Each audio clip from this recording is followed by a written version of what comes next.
তো আজকে হচ্ছে 11ই আগস্ট 2024।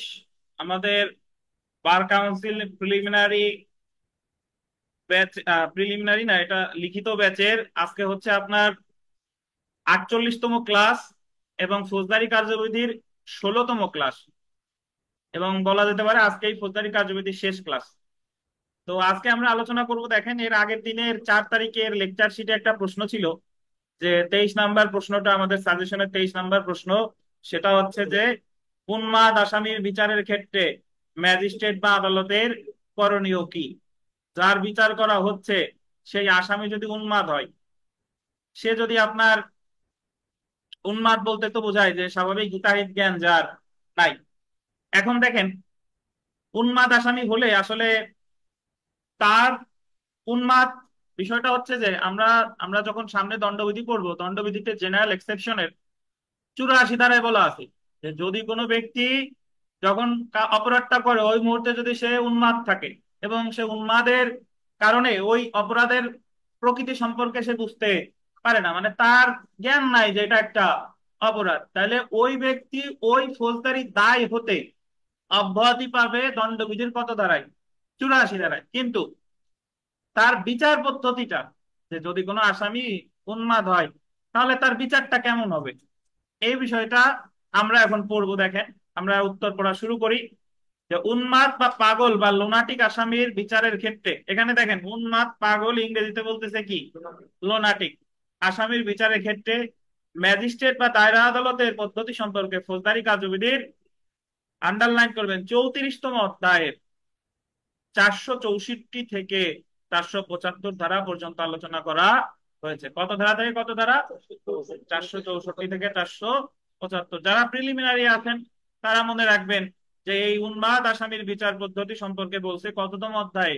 34তম অধ্যায়। তারপরে দেখেন, 464 ধারা অনুযায়ী ম্যাজিস্ট্রেট কোনো মামলার অনুসন্ধান বা বিচারকালে, 464টা আন্ডারলাইন করেন, আর অনুসন্ধান বা বিচারকালে এটা আন্ডারলাইন করেন। অনুসন্ধান বা বিচারকালের মানে কি? চার্জ গঠনের আগ পর্যন্ত বলে অনুসন্ধান, চার্জ গঠনের পরে হয় কি? বিচার। কোন অভিযুক্তকে, মানে যিনি আসামি, উন্মাদ, পাগল বা মানসিক ভারসাম্যহীন বা লোনাটিক পেলে বা সন্দেহ হলে সংশ্লিষ্ট জেলার, আন্ডারলাইন করেন, সিভিল সার্জন বা মেডিকেল অফিসারের মাধ্যমে উক্ত অভিযুক্তকে পরীক্ষা করিয়ে অভিযোগের সত্যতা পেলে উক্ত ম্যাজিস্ট্রেট উক্ত মামলার কার্যক্রম স্থগিত রাখতে পারবে। তাহলে দেখেন, যদি এরকম হয় যে একজন ব্যক্তি ধরেন খুনের আসামি বা তার বিরুদ্ধে একটা মামলা হয়েছে, সে জেলে আছে, তো পরবর্তীতে ম্যাজিস্ট্রেটের কাছে মনে হচ্ছে জামিন চাইতে আসলে উকিল সাহেব বলতেছে হলো উন্মাদ, দেখেন ইওর অনার, জামিন চাইতে আসতেছে মানে কি, মানে মামলাটা কোন স্টেজে আছে? অনুসন্ধান স্টেজে। তো যদি দেখে যে সে হচ্ছে পাগল বা উন্মাদ, তো সেই ক্ষেত্রে উকিল সাহেবের কথায় তো আর উনি বিশ্বাস করবে না। উনি প্রাথমিক একটা ধারণা নিয়ে এই ম্যাজিস্ট্রেট মহোদয় ওই ওই আসামিরা পরীক্ষা করাবে কারে দিয়ে? সিভিল সার্জন অথবা মেডিকেল অফিসারের মাধ্যমে। এবং তিনি যদি, সিভিল সার্জন যদি বলে যে এ আসলেই হচ্ছে উন্মাদ, তাহলে ওই মামলার কার্যক্রম কি রাখবে? আপাতত মামলার কার্যক্রম স্থগিত রাখবে। আচ্ছা, তারপরে দেখেন, এই তাহলে 464 দ্বারা কার ক্ষেত্রে প্রযোজ্য? জেলা ম্যাজিস্ট্রেট না, ম্যাজিস্ট্রেট। ম্যাজিস্ট্রেট মিনস ম্যাজিস্ট্রেট আদালত, সে যে কোনো বিচারিক ম্যাজিস্ট্রেট হতে পারে। আচ্ছা, 465 ধারা অনুযায়ী দায়রা আদালত, দায়রা আদালত বলতে বোঝাচ্ছে দায়রা জজ, অতিরিক্ত দায়রা জজ আর কে? যুগ্ম দায়রা জজ। কোনো অভিযুক্ত ব্যক্তি যদি উন্মাদ, পাগল বা ভারসাম্যহীন হয় তবে মামলার বিচার স্থগিত রাখতে। এখন একটা কাহিনী দেখেন, যদি এই প্রশ্ন আসে, এখন আপনি যদি মনে করেন যে সময় কম, তাহলে আপনি এইভাবে লিখে দিলেন যে দায়রা আদালত 464 ধারায় ম্যাজিস্ট্রেট আদালত যা অনুসরণ করছে তাই দায়রা আদালত অনুসরণ করবে উন্মাদ আসামির ক্ষেত্রে। কত ধারায়? 465 ধারায়। আর যদি মনে করেন যে নাম, প্রশ্নের নাম্বার বেশি, একটু বিস্তারিত লেখা দরকার, তাহলে 464 যেভাবে বিস্তারিত লিখছেন, 65ও কি সেভাবে লিখবেন যে আমি দায়রা আদালতে কোনো আসামির বিচারের ক্ষেত্রে যদি দায়রা আদালত যদি দেখে যে সে যদি কি উন্মাদ বা দাবি করলে, তাহলে দায়রা আদালত পরীক্ষা করাবে কারে দিয়া? এই সংশ্লিষ্ট জেলার সিভিল সার্জন মেডিকেল অফিসার এদের, সে যদি সত্যতা এবং ঘটনা যদি সত্যতা পায় তাহলে তার আদালত মামলা কার্যক্রম কি রাখবে? স্থগিত রাখবে। কাহিনী বুঝতেন? তাহলে আমার মার্ক যত, নাম্বার যত, সময় কত, সেই অনুযায়ী হচ্ছে আমার পরীক্ষার খাতায় লিখতে হবে। আচ্ছা, তাহলে 464 আর 65-র মধ্যে পার্থক্য কি? 464 হচ্ছে ম্যাজিস্ট্রেট আদালত, আর 465 হলো কোন আদালত? দায়রা আদালত। ধন্যবাদ। আমরা 466-তে চলে আসি। দেখেন, 466 ধারা অনুযায়ী উন্মাদ ব্যক্তিকে মুক্তি প্রদান, আন্ডারলাইন, এটা একটা আন্ডারলাইন করেন, উন্মাদ ব্যক্তিকে মুক্তি প্রদান জামিন বা জামিন ব্যতীত। এটা দাড়ি না দিয়ে এটা একটা দেন, ক্লোন দেন, মানে বাংলায় বিসর্গ বলে, বিসর্গ দেন, ক্লোন। বুঝছেন? তাহলে উন্মাদ ব্যক্তিকে মুক্তি প্রদান দেয় কত ধারায়? দেখেন, জামিন বা জামিন ব্যতীত যখন আসামিকে মানসিক বিকারগ্রস্ত বা আত্মপক্ষ সমর্থনে অপরাধ বলে সাব্যস্ত করা হয়, তখন সংশ্লিষ্ট মকদ্দমায় আসামিকে জামিনে মুক্তি দিতে পারে বা নিরাপদ হেফাজতে আটক রাখার আদেশ দিতে। যখন ওই যে আপনার মামলা কার্যক্রম স্থগিত রাখলো, তাহলে দেখা গেলো আসামি আগে থেকে জেল হাজতে ছিল, তাহলে তারে কি করবে? তারে জামিন ব্যতীত বা জামিন ছাড়া মুক্তি দিতে পারে। মানে জামিন দিয়েও মুক্তি দিতে পারে, অথবা কি জামিন ছাড়া, অথবা এই যে দেখেন নিরাপদ হেফাজতে আটক রাখার আদেশ দিতে পারে। নিরাপদ হেফাজত কি বলা যেতে পারে? বলা যেতে পারে তারা হসপিটালে রাখলো। বুঝতে পারছেন? তো তবে নিরাপদ হেফাজতে বা পাগলা গারদে আটকের ক্ষেত্রে আন্ডারলাইন করেন লুনাটিক অ্যাক্ট 1912 এর বিধিমালা অনুসরণ করতে হবে। মানে ওই যদি পাগলা গারদে রাখে বা নিরাপদ হেফাজতে রাখে, তাহলে আবার কোন আইনের বিধান অনুসরণ করতে হবে বলেন? Lunatic act 1912। তাহলে এখানে একটা জিনিস দেখেন যে পাগল হলে ম্যাজিস্ট্রেট আদালত কি করবে, এটা বলছে 464। দায়রা আদালত কি করবে, এটা বলছে 465। তারপরে তারা জামিন দিবে না কি, কোন জায়গায় পাঠাবে, এটা বলছে কত? 466। আচ্ছা, আমরা চলে আসি 470। 470 ধারা দেখেন, 470 ধারা অনুযায়ী আদালত পাগল বা উন্মাদ আসামিকে খালাস, মানে আগেরটা হলো তাদের মুক্তি দিছে, ওই মুক্তিটা হচ্ছে কি সাময়িক। সাময়িক। আদালতের কাছে যদি মনে হয় অপরাধ সংগঠনকালে অভিযুক্ত মানসিক বিকারগ্রস্ত ছিলেন, আন্ডারলাইন করেন, কখন? অপরাধ সংগঠনকালে অভিযুক্ত মানসিক বিকারগ্রস্ত ছিলেন এবং উক্ত কাজের পরিধি বুঝতে অপারগ ছিলেন, তবে যথোপযুক্ত কারণ উল্লেখ করে আদালত 470 ধারার অধীন মানসিক বিকারগ্রস্ততার কারণে অভিযুক্ত ব্যক্তিকে কি দিতে পারে? আদালত যদি দেখে যে যখন ওই হত্যাকাণ্ডটা সংগঠন করা হয়েছিল বা যখন সে কোনো অপরাধের দায়ে অভিযুক্ত হয়েছে, ওই মুহূর্তে তিনি ছিলেন হচ্ছে কি পাগল বা মানসিক বিকারগ্রস্ত, মানে ওই কাজের পরিণতি সম্পর্কে তিনি বুঝতে অপারগ ছিলেন, তখন তিনি তাকে খালাস দিতে পারে। আমাদের ফৌজদারি কার্যবিধির কত দ্বারায়? আমাদের বাসার কাছে একটা লোক ছিল, মারা গেছে, পাগল। উনি ওই অনেক আগে শুনছি, আমার জন্মের আগে যে একজনকে হত্যা করছিল। হত্যা করে পরে ওনার ওই ইসের ভিতরে বিচার টিচারের পরে দেখছে যে সে পাগল, তারে তো আর ওই জায়গা রাখা যায় না, পরে তারে মামলা থেকে খালাস করে দিছে। এই 5-6 বছর আগে মারা গেছে। তো তারে যদি ফৌজদারি মামলায় খালাস দেয়, তাহলে কত ধারায় দিছে? 470 ধারায়। তো এ হচ্ছে কাহিনী। এখন আমরা তাহলে এই জায়গা বেশ কয়েকটা ধারা আছে, অত ধারা আমাদের মনে রাখার সুযোগ নাই। একবার পরীক্ষায় এসেছিল, আপনি এইভাবে মনে রাখবেন যে ম্যাজিস্ট্রেটের কাছে যদি মনে হয় উন্মাদ, সে সিভিল সার্জন দিয়ে পরীক্ষা করাইয়া মামলা কার্যক্রম স্থগিত রাখবে 464। দায়রা আদালতের কাছে যদি মনে হয় উন্মাদ, তিনি ম্যাজিস্ট্রেট যা অনুসরণ করতে হুবহু তাই অনুসরণ করবে কত? 465। তারে জামিন সহ বা জামিন ব্যতীত মুক্তি দিতে পারে 466। তবে কোন আইন অনুসরণ করবে? Lunatic act. আর যদি যে আজীবন তো আর মামলা কার্যক্রম স্থগিত রাখবে না, আদালত যদি দেখে যে সে আর ভালো হয় নাই, বা ভালো হোক বা না হোক, যখন অপরাধটা করেছিল ওই মুহূর্তে সে ছিল পাগল, তাই তারে খালাস দিবে কত দ্বারাই? 470 দ্বারাই। ধন্যবাদ। দেখেন, তো এতটুকু লিখলেই হবে ইনশাল্লাহ। আমরা চলে আসি 23-এর 6 নম্বর প্রশ্নটা। কখন ও কোন অবস্থায় একজন অপরাধীর সহযোগীকে ক্ষমার প্রস্তাব দেওয়া যায়? অপরাধীর সহযোগীকে ক্ষমা করে, এটা ইংরেজিতে বলে tender of pardon. Tender of pardon. যাকে ক্ষমার প্রস্তাব দেওয়া হয়েছে তিনি তার শর্ত পূরণ না করলে তার বিরুদ্ধে কোনো ব্যবস্থা গ্রহণ করা যায় কিনা। একজনকে বললো যে তুমি যা যা এখন অপরাধীর সহযোগীকে কেন ক্ষমার প্রস্তাব দেয় শুনেন। সাধারণত একটা, আমরা যখন সাক্ষ্য আইন পড়বো তখন আমরা জানবো যে ফৌজদারি মামলা যে দায়ের করে তাকেই প্রমাণ করা লাগে। অর্থাৎ সিআর মামলা হোক বা জিআর মামলা হোক, যে দায়ের করবে তাকেই প্রমাণ করতে হবে। আসামির কিন্তু এই জায়গায় কোনো প্রমাণের দায়ভার নাই। তো মামলা প্রমাণ করে কিসের মাধ্যমে?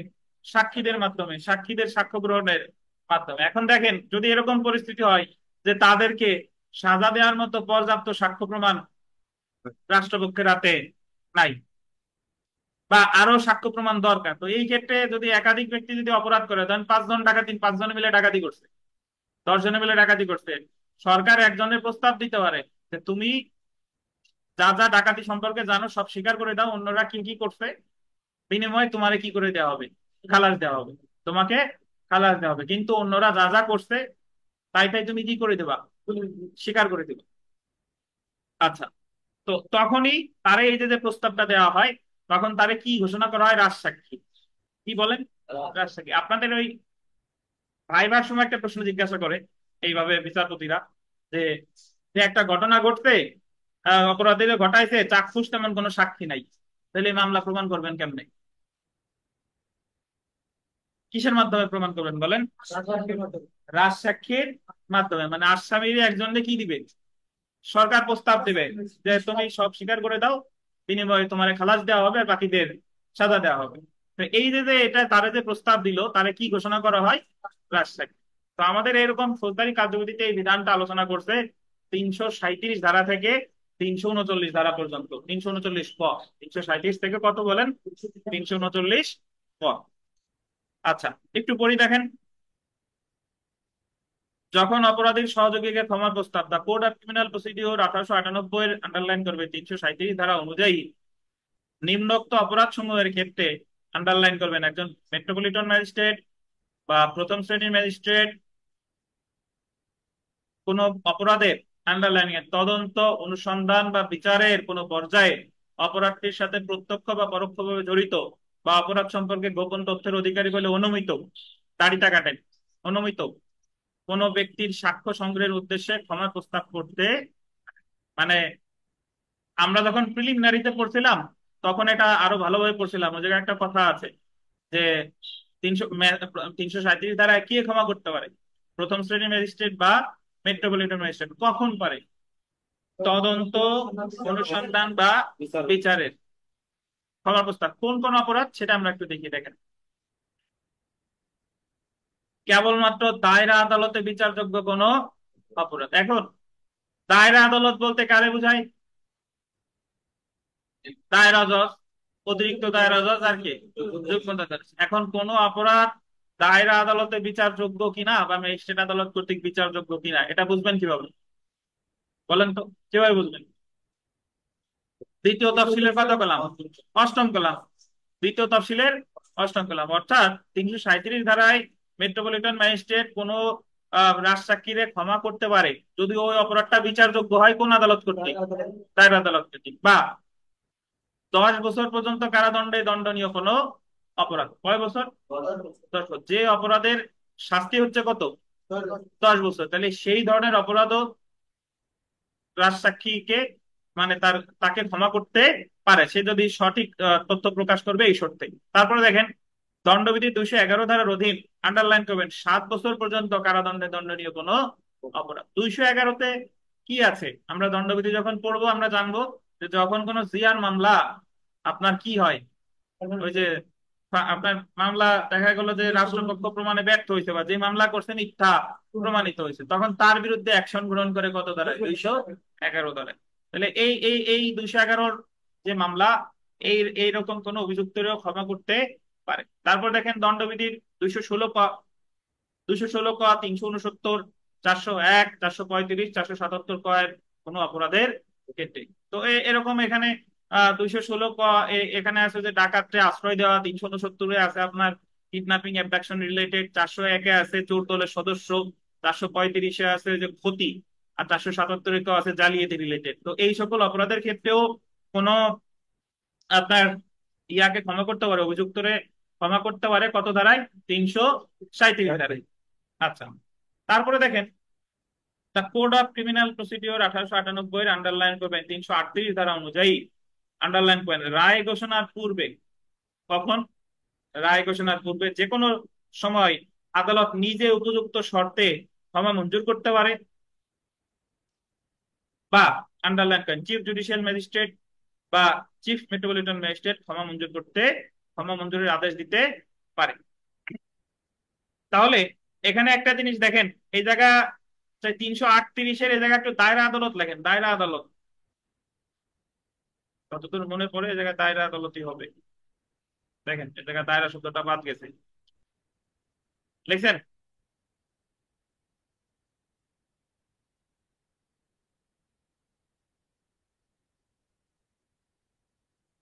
দেখেন, তাহলে দায়রা আদালত আর চিফ জুডিশিয়াল বা চিফ মেট্রোপলিটন উনরা পারে কত দাঁড়ায়? 338। আর প্রথম শ্রেণীর বা মেট্রোপলিটন উনরা পারে কত দাঁড়ায়? 337। আচ্ছা, এখন আমরা চলে আসবো আহ যে সকল শর্তে অপরাধীকে ক্ষমার প্রস্তাব করা হয়। দেখেন, যাকে ক্ষমার প্রস্তাব করা হয়েছে তার জানামতে অপরাধটি সম্পর্কিত সম্পূর্ণ অবস্থা এবং অপরাধটি সংগঠনের ব্যাপারে মূল অপরাধী বা সহায়তাকারী হিসেবে জড়িত প্রত্যেক ব্যক্তি সম্পর্কে তাকে পূর্ণাঙ্গ এবং সত্য ঘটনা প্রকাশ করতে হবে। মানে যারে প্রস্তাব দিল, এখন তারে বলতেছে কি, তুমি এই ঘটনা সম্পর্কিত কি প্রকাশ করবা? পূর্ণাঙ্গ এবং সত্য ঘোষণা। এখন একটা জিনিস এখানে দেখেন যে, তাহলে 337-এও ক্ষমা করতেছে, 338-এও ক্ষমা করতেছে। 37-এ ক্ষমা করতেছে কে কে? না, 37-এ প্রথম শ্রেণীর ম্যাজিস্ট্রেট বা মেট্রোপলিটন ম্যাজিস্ট্রেট। কোন কোন অপরাধ? যে অপরাধগুলো দায়রা আদালত কর্তৃক বিচারযোগ্য, যার শাস্তি 10 বছর, 211 ধারার কোনো অপরাধ, আর ওই যে 216 ক, 369, 477 ক, এই রিলেটেড যে সকল অপরাধ আছে। তো ম্যাজিস্ট্রেট প্রথম শ্রেণী বা মেট্রোপলিটন ম্যাজিস্ট্রেট পারতেছে 337, দায়রা আদালত চিফ জুডিশিয়াল বা চিফ মেট্রোপলিটন ম্যাজিস্ট্রেট উন্ডা পারতেছে কততে? 338। আচ্ছা, এখন আমরা দেখি, দেখেন, ক্ষমার প্রস্তাবকারী ক্ষমার শর্ত পূরণ না করলে গৃহীত ব্যবস্থা। যারে প্রস্তাব দেওয়া হয়েছে, এখন সে তাল বাহানা কইরা মনে হচ্ছে যে সে প্রকৃত সত্য বলতেছেন, এটা কিন্তু একটা রিস্কি জব। মানে আপনি দুই পক্ষের তরফ থেকেই, যদি আসামি দেখা গেল সব স্বীকার করছে কিন্তু রাষ্ট্রপক্ষ মনে করতেছে কি যে সে করে নাই, নাকি? তাহলে তার আম ছালা দুইটাই গেছে একটু করে। যাই হোক, দেখেন, the code of criminal procedure 1898 underline করবেন 339 এবং 339 ক এর ক্ষমা প্রস্তাব গ্রহণকারী ব্যক্তির বিচার সম্পর্কিত বিধান। আচ্ছা, তাহলে ক্ষমা করতেছে 337-এ, ক্ষমা করতেছে 338-এ, আর ইনাদের ক্ষমা সম্পর্কিত যে বিধিবিধান, এই বিধিবিধান আছে 339 আর কত? 39-এর ক। আচ্ছা দেখেন, প্রথমে আমরা দেখি 339 ক অনুযায়ী, আন্ডারলাইন করবেন, পাবলিক প্রসিকিউটরের মতে, পাবলিক প্রসিকিউটর কে? পিপি। এর মতে ক্ষমা গ্রহণকারী ব্যক্তি স্বেচ্ছায় অত্যাবশ্যক কোনো তথ্য গোপন করেছে বা ক্ষমা শর্ত পালন করেনি, বা যে অপরাধের জন্য ক্ষমা মঞ্জুর করা হয়েছে উক্ত ব্যক্তি সে অপরাধ পুনরায় করলে সে অপরাধের জন্য তার বিচার করা যাবে। এখানে দেখেন, পাবলিক প্রসিকিউটর যদি মনে করে যে সে ঠিকঠাক বলে নাই, ঠিকঠাক ভাবে কি স্বীকার করে নাই, তাহলে আবার ওই অপরাধীর ওই যে যে ক্ষমার শর্ত দিছিল সব বাতিল হয়ে তার আবার নতুন আবার কি হবে? বিচার শুরু হবে। দেখেন, তবে শর্ত হলো এরূপ ব্যক্তিকে অন্যান্য আসামিদের সাথে একত্রে বিচার করা যাবে না। যারে মনে করলো যে সেই ক্ষমা তথ্য ঠিকঠাক ভাবে প্রকাশ করে নাই, ঠিক আছে, তুমি করো নাই, ভালো কথা, তাইলে তোমার বিচার আবার নতুন করে হবে। তবে এটা কাদের সাথে না? অন্যান্য আসামিদের সাথে না। এরূপ বিচারে উক্ত ব্যক্তি আত্মপক্ষ সমর্থনে বলতে পারে যে সে ক্ষমার যাবতীয় শর্ত পালন করেছে। সে আত্মপক্ষ সমর্থনে বলবে যে সে ক্ষমা কি করেছে? যাবতীয় শর্ত পালন করেছে। ক্ষমার প্রস্তাব গ্রহণকারী ব্যক্তির বিবৃতি এরূপ বিচারে তার বিরুদ্ধে সাক্ষ্য হিসেবে দেওয়া যাবে। তার মানে আপনি যতই স্বীকার করেন, দিন শেষে এটা আবার অ্যাপ্রুভ করবে কি? পিপি। পিপি যদি বলে যে না ঠিকঠাক আছে, তাহলে ঠিক আছে, আর উনি যদি সন্দেহ পোষণ করে, তাহলে এর বিচার আবার কি শুরু হতে পারে। এটাই বলতেছে কত ধারায়? 339 ধারায়। আচ্ছা, এখন আমরা দেখি 339 কতে কি বলে।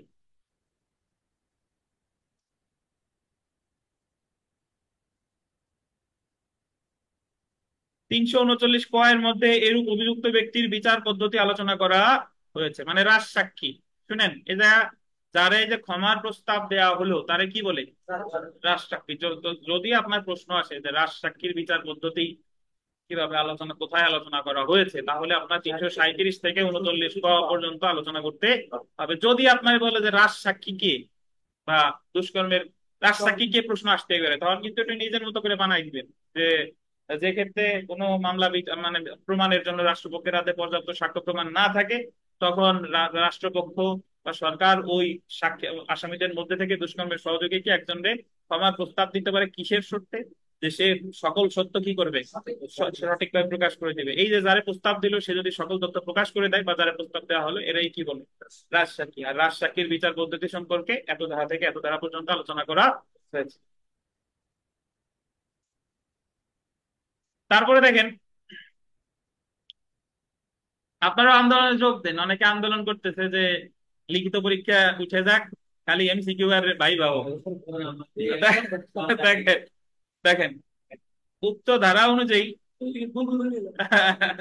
উক্ত ধারা অনুযায়ী উক্ত ধারা অনুযায়ী দায়রা আদালত বিচারিক আদালত হলে আসামিকে চার্জ পড়ে শোনানো ও বোঝানোর পূর্বে, বা ম্যাজিস্ট্রেট আদালত হলে সরকার পক্ষের সাক্ষীদের সাক্ষ্য গ্রহণের পূর্বে আসামিকে জিজ্ঞাসা করবেন যে, আন্ডারলাইন করবেন, যে শর্তে ক্ষমার প্রস্তাব করা হয়েছিল সে পালন করেছে মর্মে দাবি করে কিনা। তারা জিজ্ঞাসা করবে যে তোমার যে স্বীকার করা হয়েছিল তুমি কি ঠিকঠাক ভাবে পালন করছো কিনা। আসামি এরূপ দাবি করলে আদালত, আসামি যদি বলে হ্যাঁ আমি আমি ঠিকঠাক ভাবে পালন করেছি, সে এরূপ দাবি লিপিবদ্ধ করে বিচার চালিয়ে যাবেন, এবং আসামির ক্ষমার শর্ত পালন করেছে কিনা সেটা আবার কি করবেন, উনি দেখবেন। দেখার পরে আসামির ক্ষমা শর্ত পালন করেছে মর্মে প্রতীয়মান হলে আসামির কিসের রায় দিবে, খালাসের রায় দিবে। তো এখন দিন শেষে আপনার শর্ত দিবে যে আপনি সব ঠিকঠাক ভাবে প্রকাশ করেন, কিন্তু আবার আপনি যে মাইনে নিলেই যে খালাস পাবেন বিষয়টা তা না। এটা পিপির মনে হইতে হবে, আদালতের মনে হইতে হবে, সবকিছু হইলেই আপনার ক্ষমা করবে। জি, নিজেও অপরাধী। জি, যদি মনে হয় যে আদালতের মনে হয় যে না, আদালতের পিপিএতে সুভাষ নেওয়া দিলে মনে হয় দেখেন। তো এই হচ্ছে, যদি এইভাবে আসে যে রাজসাক্ষীর বিচার পদ্ধতি বা দুষ্কর্মের সহযোগীর বিচার পদ্ধতি বা টেন্ডার অফ পার্ডন কি, বা ক্ষমা প্রদর্শন করা হয় কখন, এই সম্পর্কিত পদ্ধতি আলোচনা করুন। তাহলে কিন্তু আমার এই 337 থেকে 339 তাহলে আমি যদি আপনাদের যা পড়লাম এটার সামারি যদি বলি, যে যখন কোনো মামলা প্রমাণের জন্য রাষ্ট্রপক্ষের হাতে পর্যাপ্ত সাক্ষ্য প্রমাণ না থাকে, তখন তিনি অভিযুক্তদের মধ্য থেকে একজনকে প্রস্তাব দিতে পারে যে তুমি তোমার অপরাধের কথা অন্যান্যদের জড়িয়ে স্বীকার করো, তাহলে তোমারে খালাস দেওয়া হবে। এই যে যাকে প্রস্তাব দিল তাকে বলে অ্যাকমপ্লাইজ বা দুষ্কর্মের সহযোগী। দুষ্কর্মের সহযোগীর বিবৃতি বা এই যে যে সবকিছু সে স্বীকার করে নাই, এই রাজসাক্ষীর বিচার পদ্ধতি সম্পর্কে আলোচনা করছে 337 থেকে 339 ক। 37-এ ক্ষমা করে প্রথম শ্রেণী ম্যাজিস্ট্রেট বা মেট্রোপলিটন ম্যাজিস্ট্রেট কিছু পার্টিকুলার অপরাধের ক্ষেত্রে, যে অপরাধটা দায়রা আদালত কর্তৃক বিচারযোগ্য, যার শাস্তি 10 বছর, 211 ধারার অপরাধ, এছাড়া অন্যান্য কতগুলো অপরাধ আছে। 338-এ ক্ষমা করে দায়রা আদালত প্রথম শ্রেণী ম্যাজিস্ট্রেট, সরি দায়রা আদালত, chief judicial magistrate, chief metropolitan magistrate. আর এই রাজসাক্ষীর বিচার পদ্ধতি সম্পর্কে আলোচনা করছে 339 আর 339 ক। 339-এ পিপি রাজসাক্ষীর পরীক্ষা করবে, পিপি দেখবে যে সে সব ঠিকঠাক মতো প্রকাশ করছে কিনা। পিপি যদি মনে করে সন্দেহ পোষণ করে তাহলে তার বিচার নতুন করে আবার শুরু হবে। আর 339 ক, আদালত তাকে জিজ্ঞাসা করবে যে তোমার যে শর্ত দেওয়া হয়েছিল তুমি কি সেটা ঠিকঠাক ভাবে পালন করেছে কিনা। সে যদি বলে হ্যাঁ পালন করেছি, তারপর আদালত নির্ধারণ করবে। আদালত নির্ধারণ করার পর আদালতে যদি মনে হয় যে সে ঠিকঠাক ভাবে পালন করছে, তাহলে তারে খালাস দিবে। আর নাহলে কি দিবে, নাহলে শুলে ছড়াবে। শুলে ছড়ানো বুঝেন? এই আর কি। তো এই ছিল আমাদের গত স্যার আহ, দিনের লেকচার, এটা ছিল। স্যার আমার একটা প্রশ্ন ছিল স্যার। হ্যাঁ বলেন ভাই। স্যার 339 দ্বারা যদি ম্যাজিস্ট্রেটের পিপি হিসাব যদি মনে করে সে সঠিক শর্ত পালন করে না, তাহলে তার বিচার অন্য অন্য আসামি থেকে আলাদাভাবে করা হবে।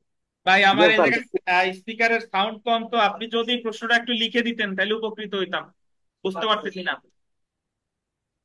স্যার আমি বলতেছিলাম যে এই যে অন্য অন্য আসামি থেকে যে আলাদা বিচার করা হবে, ঠিক আছে, এটা ওই আসামিকে ওই রাষ্ট্রকে কোথায় বিচার করা হবে? ওই আদালতেই, ওই আদালতেই ওই আমি মানে আলাদাভাবে। আমি কোন জায়গায় শুনছি নাকি হাইকোর্টে বিচার করা হবে নাকি রাষ্ট্রকে? বুঝি না, আর একবার একটু বলেন। স্যার রাজসাক্ষীর বিচার নাকি হাইকোর্টে করা হবে?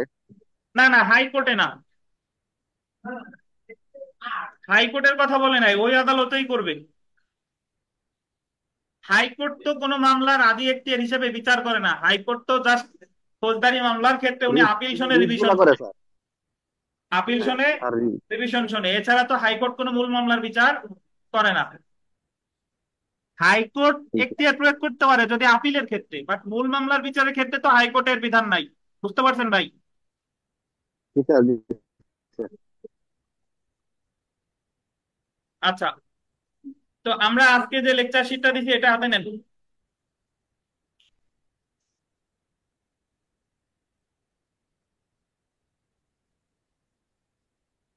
তো দেখেন, আজকে আমরা প্রথম যেটা পড়বো, আমাদের গতদিন অনেকেই জিজ্ঞাসা করছিলেন যে স্যার 22 নাম্বার প্রশ্ন কই গেল। এই যে আমাদের হচ্ছে 22 নাম্বার প্রশ্ন, যে এক আদালত হতে এবং এক দায়রা বিভাগ হতে অন্য দায়রা বিভাগে মামলা স্থানান্তরের ক্ষেত্রে হাইকোর্ট বিভাগ কি কি বিষয় বিবেচনায় নিয়ে থাকে, এবং সেই সাথে আসছে যে মামলা স্থানান্তরের দরখাস্ত মুসাবিদা করুন, মানে মামলা স্থানান্তরের দরখাস্ত কিভাবে করতে হয়। আচ্ছা, আমরা এই মামলা স্থানান্তর সম্পর্কে বিস্তারিত যদি এইভাবে বলি, যে আমাদের সুপ্রিম কোর্টের কয়টা ভাগ? দুইটা ভাগ। সবার উপরে হলো আপিল বিভাগ, তারপরে হচ্ছে কোন বিভাগ? হাইকোর্ট বিভাগ। আর জেলা পর্যায়ে ফৌজদারি আদালতে কয় ভাগে ভাগ করা যায়? দুই ভাগে। একটা হচ্ছে আপনার দায়রা আদালত, আর একটা হচ্ছে ম্যাজিস্ট্রেট আদালত। দায়রা আদালতে কে কে আছে? দায়রা জজ, অতিরিক্ত দায়রা জজ আদালত, যুগ্ম দায়রা জজ আদালত। আর ম্যাজিস্ট্রেট আদালত যদি আমরা মেট্রোপলিটন এলাকায় যাই, তাহলে চিফ মেট্রোপলিটন ম্যাজিস্ট্রেট আর হলো মেট্রোপলিটন ম্যাজিস্ট্রেট। আর যদি মেট্রোপলিটন এলাকার বাইরে যাই, তাহলে চিফ জুডিশিয়াল ম্যাজিস্ট্রেট, প্রথম শ্রেণী ম্যাজিস্ট্রেট, দ্বিতীয় শ্রেণী ম্যাজিস্ট্রেট, তৃতীয় শ্রেণীর ম্যাজিস্ট্রেট। এখন যদি কখনো এই মামলা স্থানান্তর করা লাগে, এখন মামলা স্থানান্তর কেন করা লাগে? মামলা স্থানান্তর বেশ কয়েকটা কারণে করা লাগতে পারে। ধরেন, যে পক্ষগণ, আসামি অথবা যে বাদী, সে আশঙ্কা করতেছে যে আমার মামলা যদি প্রথম শ্রেণী ম্যাজিস্ট্রেটে এই আদালতে থাকে, তাহলে সে আসামির প্রতি একটু বেশি আসামির দিকে ঝুঁকে আছে, আমার কথা সে অন্যভাবে নিচ্ছে, তার তার কোর্টে থাকলে আমার ন্যায় বিচার পাওয়ার সম্ভাবনা নাই। তাহলে প্রথম শ্রেণীর ম্যাজিস্ট্রেট বা দ্বিতীয় শ্রেণীর ম্যাজিস্ট্রেট বা তৃতীয় শ্রেণীর ম্যাজিস্ট্রেটের মামলা যদি এক আদালত থেকে আর এক আদালতে আমি নিতে চাই, কিভাবে আবেদন করব? আবার যদি মামলা থাকে দায়রা জজ বা অতিরিক্ত দায়রা জজ বা যুগ্ম দায়রা জজের কাছে, বা দায়রা জজ যার কাছেই থাকুক না কেন, তখন আমি ওই মামলাটা স্থানান্তরের আবেদন কিভাবে করব, কোথায় করব? আর যদি আপনার মনে করেন যে হাইকোর্ট ডিভিশনেও তো বিচারক জাস্টিসরা থাকে, যদি মনে করেন যে এই জাস্টিসের কাছে আমার ন্যায় বিচার পাওয়ার সম্ভাবনা নাই, আর এক জাস্টিসের এখতিয়ার সম্পন্ন ফৌজদারি আদালতে নেওয়া দরকার, তাহলে আমি আবেদন কোথায় করব? এই সম্পর্কে যে বিধিবিধান, এটা আলোচনা করতে বিস্তারিত আমাদের ফৌজদারি কার্যবিধির 525 ক থেকে 528 ধারা পর্যন্ত। কত কত বলেন? 525 ক থেকে 528। আচ্ছা, এটার আগে একটা কথা শুনেন, এইগুলার আগেও আমরা মামলা স্থানান্তর সম্পর্কিত বেশ কয়েকটা বিধিবিধান পড়ছি। সেই বিধিবিধানগুলো কোথায় পড়ছি? এটা যদি এইভাবে বলি, না তেমনই না, সেটা পড়ছি হচ্ছে আপনার ফৌজদারি কার্যবিধিতে। যখন আমি আপনাদের মনে করাই দিই, আপনাদের এই এখানে আমরা পড়ছিলাম, এই জায়গায় হয়তো বা বলা হয় না, লিখিত তো ওই ওই পার্টটা নাই। যেরকম আমি যদি এইভাবে বলি, যে যখন আমলি আদালত হিসেবে চিফ জুডিশিয়াল ম্যাজিস্ট্রেট বা চিফ মেট্রোপলিটন ম্যাজিস্ট্রেট আমলি আদালতের কাজকর্ম করে, তখন উনরা কোনো মামলা আমলে নেওয়ার পর সেটা অনুসন্ধান বা বিচারের জন্য তার অধীনস্থ কোনো বিচারকের কাছে, ম্যাজিস্ট্রেটের কাছে পাঠাইতে পারে 192। 192 এক। এটা দেখেন, এটা কিন্তু উনি কোনো পক্ষের আবেদনে পাঠায় নাই, উনি পাঠাইছে কি? স্বপ্রণোদিত। আবার আমলি আদালতের ফাংশন যখন শেষ, তখন ওই মামলাটা বিচারের জন্য বদলি করবে। যদি উনি দেখেন যে মামলাটা দায়রা আদালত কর্তৃক বিচারযোগ্য, তাহলে দায়রা আদালতে পাঠাবে 205 গ। আর যদি দেখে ম্যাজিস্ট্রেট আদালত কর্তৃক বিচারযোগ্য, তাহলে ম্যাজিস্ট্রেট আদালতে পাঠাবে 205 গ ক। মনে আছে? তাহলে 192 পেলাম, 205 গ পেলাম, 205 গ ক। এছাড়া আমরা লিখিত পরীক্ষায় ওই অংশটুকু পড়ি নাই, বাট মনে করাই দিই, প্রিলিতে পড়ছিলাম। যদি বিচার করা শেষ, এখন আমরা জানি চিফ জুডিশিয়াল ম্যাজিস্ট্রেট বা প্রথম শ্রেণী ম্যাজিস্ট্রেটের যদি বিশেষ ক্ষমতা দেয়, ওনারা সর্বোচ্চ সাজা দিতে পারে 7 বছর, আর সাধারণ এখতিয়ার বলে দিতে পারে 5 বছর। বাট ওনারা বিচার করতে পারে অনেক বড় অপরাধের, কিন্তু সাজা দেওয়ার ক্ষেত্রে ওনাদের ক্ষমতা সীমিত। এখন ওনারা যদি এরকম ধরেন, chief sir, chief judicial magistrate বা চিফ মেট্রোপলিটন ম্যাজিস্ট্রেট মৃত্যুদণ্ড ছাড়া যাবজ্জীবন কারাদণ্ডযোগ্য অপরাধেরও বিচার করতে পারে। তো দেখেন ওনাদের কাছে যদি মনে হয় যে বিচার তো করলাম কিন্তু সাজা দেওয়া দরকার 7 বছরের বেশি, তখন উনি ওই মামলাটা স্থানান্তর করে দিবে দায়রা জজের কাছে 347 ধারায়। 300, এই জায়গায় কিন্তু কোনো পক্ষ আবেদন করে না, এটা আদালত পাঠাচ্ছে কি স্বপ্রণোদিত হয়। এছাড়া যদি দ্বিতীয় এবং তৃতীয় শ্রেণীর ম্যাজিস্ট্রেট মনে করে যে তৃতীয় শ্রেণীর ম্যাজিস্ট্রেট সাজা দিতে পারে সর্বোচ্চ 3 বছর, দ্বিতীয় শ্রেণী কত, তৃতীয় শ্রেণীর 2 বছর, বাট ওনাদের কাছে মনে হচ্ছে যে সাজা আরো বেশি দেওয়া দরকার, তাহলে ওনারা মামলাটা পাঠাই দিবে চিফ স্যারের কাছে, চিফ জুডিশিয়াল ম্যাজিস্ট্রেটের কাছে 349, 349। এই জায়গায় কিন্তু কেউ ওনারে আবেদন করতেছে না, এটা কিভাবে পাঠাচ্ছে, সব স্বপ্রণোদিত হয়। তাইলে আমরা দেখেন 192-তে পাঠাচ্ছে স্বপ্রণোদিত হয়, 205 গতে স্বপ্রণোদিত হয়, 205 গতে স্বপ্রণোদিত হয়, 347-এ স্বপ্রণোদিত হয়, 349-এ কি স্বপ্রণোদিত হয়। আচ্ছা, আরো একটা এর আগে পড়ছি, সেটা হলো 191। যদি কোনো ম্যাজিস্ট্রেট 190-1-এর গতে কোনো মামলা নেয় স্বপ্রণোদিত হয়ে, মানে উনার কাছে কেউ মামলা করে নাই, উনি নিজে নিজে একজনের বিরুদ্ধে আমলে নিছেন, তখন উনি ওই আসামিরে জানাই দিবেন সাক্ষ্য গ্রহণের পূর্বে যে আপনি ইচ্ছা করলে আমার আদালত হতে মামলা স্থানান্তর করতে পারেন। এখন উনি কেন জানাচ্ছেন, কারণ যেহেতু উনি নিজেই আমলে নিছে, প্রিন্সিপাল অফ ন্যাচারাল জাস্টিস বা ন্যাচারাল জাস্টিসের একটা প্রিন্সিপাল হলো যে কোনো ব্যক্তি নিজের মামলায় নিজেই বিচারক হতে পারে না, এই কারণে উনি জানাচ্ছেন এই ক্ষেত্রে আসামি যদি আবেদন করে তাহলে 191 ধারায় করতে হবে। এই ক্ষেত্রে ওই ম্যাজিস্ট্রেট ওই মামলাটা অন্য কোনো ম্যাজিস্ট্রেট বা দায়রা আদালতে স্থানান্তর করতে পারে কত ধারায়, 191 ধারায়। তাহলে এই যে আমরা যতগুলা বললাম স্থানান্তর, এইটার শুধুমাত্র একটা ক্ষেত্রেই পক্ষরা আবেদন করতেছে, তাও অভিযুক্ত ব্যক্তি, কত ধারায়, 191 ধারা। এখন এই স্থানান্তর গুলা ছাড়াও আমাদের ফৌজদারি কার্যবিধিতে আরো স্থানান্তর আসে 525 ক থেকে 528।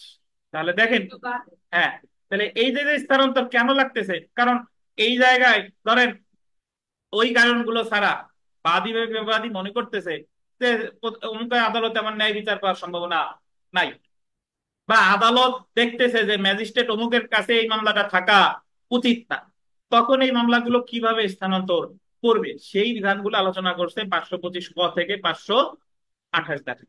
তাহলে আমরা একটু পড়ি, দেখেন মামলাটা পড়া শুরু করি, মানে প্রশ্নটা পড়া শুরু করি। সেটা হচ্ছে যে দেখেন যে মামলার পক্ষগণের সুবিধার্থে বা ন্যায় বিচারের স্বার্থে বা অন্য কোনো যুক্তিসঙ্গত কারণে একটি ফৌজদারি মামলা এক আদালত হতে অন্য কোনো ফৌজদারি আদালতে বা অন্য কোনো জেলার ফৌজদারি আদালতে স্থানান্তর করার প্রয়োজন হতে পারে। ফৌজদারি কার্যবিধির আন্ডারলাইন করবেন 525 থেকে 528 ধারা পর্যন্ত, 525 থেকে 528 ধারা পর্যন্ত ফৌজদারি আদালত সমূহের মামলা স্থানান্তরের ক্ষমতা দেওয়া হয়েছে। এসব উল্লেখিত ধারায় ফৌজদারি মামলা বা আপিল স্থানান্তরের বা প্রত্যাহারের তলব সম্পর্কে ফৌজদারি আদালতের ক্ষমতা আলোচনা করা হয়েছে। তা আমরা প্রথমে চলে আসি, দেখেন যে ফৌজদারি মামলা স্থানান্তরের ক্ষমতাপ্রাপ্ত আদালত আপিল বিভাগ কর্তৃক স্থানান্তরের ক্ষমতা কত দ্বারা, 525 ক, 525 ক। আপিল বিভাগ কর্তৃক মামলা স্থানান্তর করবে কে, 525 ক। এখন আপিল বিভাগ হচ্ছে তো সবার উপরে, ওনার উপরে আর কেউ আছে নাই, উনি শুধুমাত্র স্থানান্তর নির্দেশ দিতে পারে হাইকোর্ট বিভাগের মামলা, মানে হাইকোর্ট বিভাগের এক বেঞ্চ হতে দেখেন আমরা, তাহলে ভাই আপিল বিভাগ কর্তৃক স্থানান্তরের ক্ষমতা, আপিল বিভাগ স্থানান্তর করবে হাইকোর্ট বিভাগের যে সকল মামলা বা আপিল আছে, হাইকোর্ট বিভাগের এক বেঞ্চ হতে অন্য বেঞ্চে স্থানান্তর করবে আপিল বিভাগ।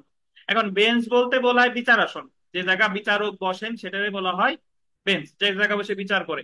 আচ্ছা, তারপরে দেখেন হাইকোর্ট বিভাগ কর্তৃক স্থানান্তরের ক্ষমতা কত দ্বারা, 526 দ্বারা। এখন হাইকোর্ট বিভাগ কোনগুলো স্থানান্তর করবে আমি একটু সংক্ষেপে বলি। দেখেন হাইকোর্ট বিভাগ হচ্ছে ওনার নিচে যারা আছে সকলেরটা এক জায়গা থেকে আরেক জায়গায় স্থানান্তর করতে পারে। আচ্ছা, একটু এটা পড়ার আগে আমি এই ধারা পরে মিলাই, বাট একটা ওভারঅল একটা আলোচনা করি। সেটা হচ্ছে যে ধরেন একেবারে যদি নিম্ন থেকে আসি, ম্যাজিস্ট্রেট আদালত, ম্যাজিস্ট্রেট আদালতের বস কে, chief judicial magistrate, chief judicial magistrate. তাহলে উনার নিচে যত ম্যাজিস্ট্রেট আছে সকল ম্যাজিস্ট্রেটের মামলা স্থানান্তর করতে হবে চিফ স্যারের কাছে। কাহিনী বুঝেন, ওনার নিচে আছে প্রথম শ্রেণীর ম্যাজিস্ট্রেট, দ্বিতীয় শ্রেণীর ম্যাজিস্ট্রেট, তৃতীয় শ্রেণীর ম্যাজিস্ট্রেট। তাহলে আপনি যদি প্রথম শ্রেণী বা দ্বিতীয় শ্রেণী বা তৃতীয় শ্রেণীর ম্যাজিস্ট্রেট মামলা এক এক জায়গা থেকে আর এক জায়গা নিতে চান, যদি সময়টা মানে যদি এক জেলায় হয়, তাহলে করতে হবে কার কাছে? Chief judicial. বাট আপনি যদি এক জেলা থেকে আর এক জেলায় নিতে চান, তাহলে চলে যেতে হবে কোথায়? হাইকোর্ট। হাইকোর্টে। আপনি একটা জিনিস মনে রাখবেন, আপনি একটা জিনিস মনে রাখবেন, ভিন্ন জেলা হইলেই স্থানান্তরের আবেদন কোথায়? হাইকোর্ট। আচ্ছা, এখানে একটা জিনিস বলে নেওয়া ভালো, দেখেন একটু পার্থক্য দেখেন, যে আমরা দ্বিতীয় শ্রেণী ম্যাজিস্ট্রেট বা তৃতীয় শ্রেণী ম্যাজিস্ট্রেট শাস্তি দিলে আসামি আপিল করতো চিফ জুডিশিয়াল ম্যাজিস্ট্রেটের কাছে, আর প্রথম শ্রেণী ম্যাজিস্ট্রেট শাস্তি দিলে আপিল করতো কোথায়? দায়রা জজ। মনে আছে কিনা? 408 ধারায়। কিন্তু এই জায়গায় স্থানান্তরের ক্ষেত্রে প্রথম শ্রেণী হোক, দ্বিতীয় শ্রেণী হোক, তৃতীয় শ্রেণী হোক, সবার মামলা স্থানান্তরে আবেদন করতে হবে কার কাছে? চিফ স্যারের কাছে। বুঝতেন? হ্যাঁ। এখন যদি ধরেন আমি চিফ স্যারের কাছে আবেদন করলাম, উনি নামঞ্জুর করে দিচ্ছে, তাহলে চিফ স্যারের হেড কে? তারা। তাহলে তারার কাছে যে আবেদন করতে হবে, অমুক আদালতের একটা মামলা করছিলাম, চিফ স্যার নামঞ্জুর করে দিছে, এখন আপনি করতে পারেন। দায়রাও যদি নামঞ্জুর করে দেয়, তাহলে যাইতে হবে কোথায়? কাহিনী বুঝতেন? এটা গেল ম্যাজিস্ট্রেট আদালতের কথা।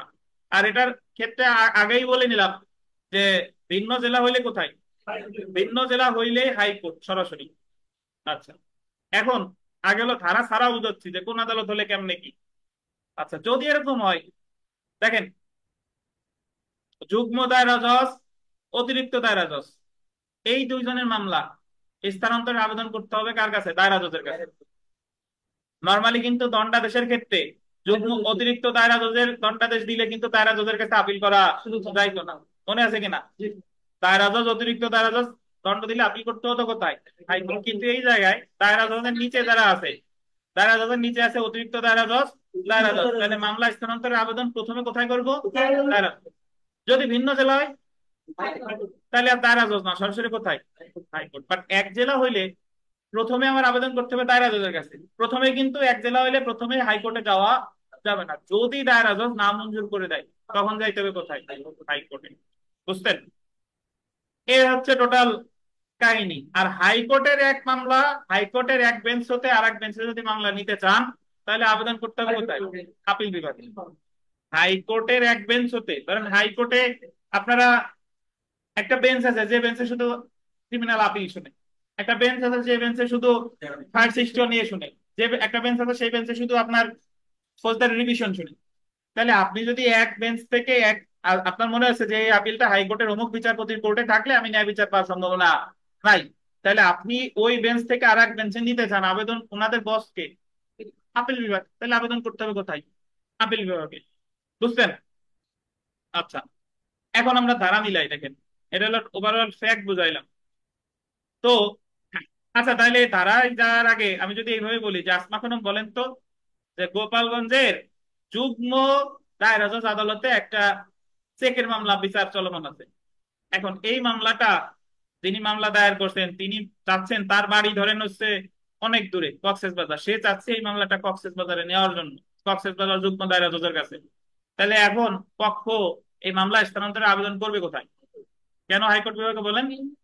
কারণ এটা হচ্ছে ভিন্ন ডিস্ট্রিক্ট। আর উনি যদি চাইতো যে এক যুগ্ম দায়রা জজ হতে অন্য যুগ্ম দায়রা জজের কাছে নেবেন, তাহলে কত? বুঝতে পারবেন? দেখেন, এবং একটু পার্থক্য বলে দিলাম যে আমাদের ক্ষেত্রে কিন্তু নর্মালি প্রথম শ্রেণী ম্যাজিস্ট্রেট দণ্ড দিলে আপিল করতাম কোথায়? দায়রা জজ। কিন্তু প্রথম শ্রেণী ম্যাজিস্ট্রেটের মামলা স্থানান্তরের আবেদন করবো কার কাছে? চিফ স্যারের কাছে। আচ্ছা, দেখেন, তাহলে আপিল বিভাগ মামলা স্থানান্তর করতে পারে 525 ক, হাইকোর্ট বিভাগ স্থানান্তর করতে পারে কত? 526।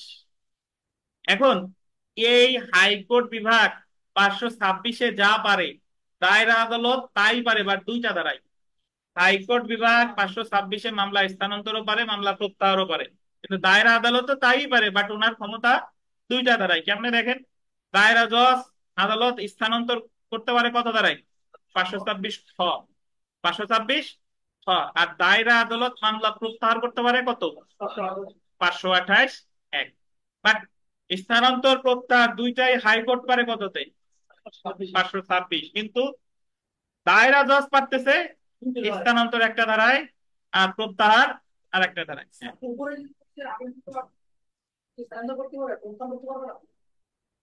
না, যা আছে আপাতত এই জায়গা বুঝেন রুবেল, পরে আসতেছি।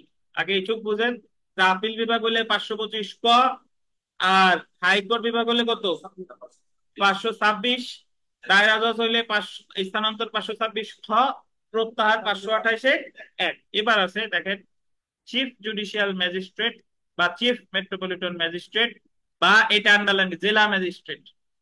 জেলা ম্যাজিস্ট্রেটও এই সবগুলা আছে কততে, 528। এখন আপনার মনে হইতে পারে যে জেলা ম্যাজিস্ট্রেটের কাছে আমরা কখন করবো, ওই যে 107 ধারার মামলা, 144 এর মামলা, এই গেল যদি এক নির্বাহী ম্যাজিস্ট্রেট থেকে আরেকজনের কাছে নিতে চান, তাহলে করতে হবে কার কাছে, জেলা ম্যাজিস্ট্রেটের কাছে। মানে নির্বাহী আদালতের সকল দরখাস্ত দিতে হবে 528-এর 2-এ, কার কাছে, জেলা ম্যাজিস্ট্রেটের কাছে।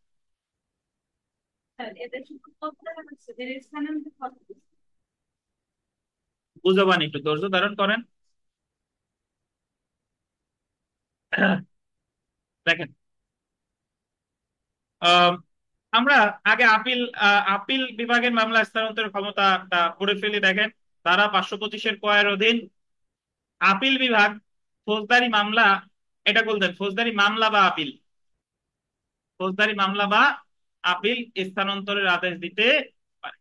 উনি শুধু, এই যে রুবেলের প্রশ্নের উত্তর, যে 525 পথে প্রত্যাহার নাই, 525 পথে শুধু কি পারে, স্থানান্তর। আপিল বিভাগ প্রত্যাহার করতে পারে না, উনি শুধু এক জায়গা থেকে আরেক জায়গার মামলা স্থানান্তর করতে পারে।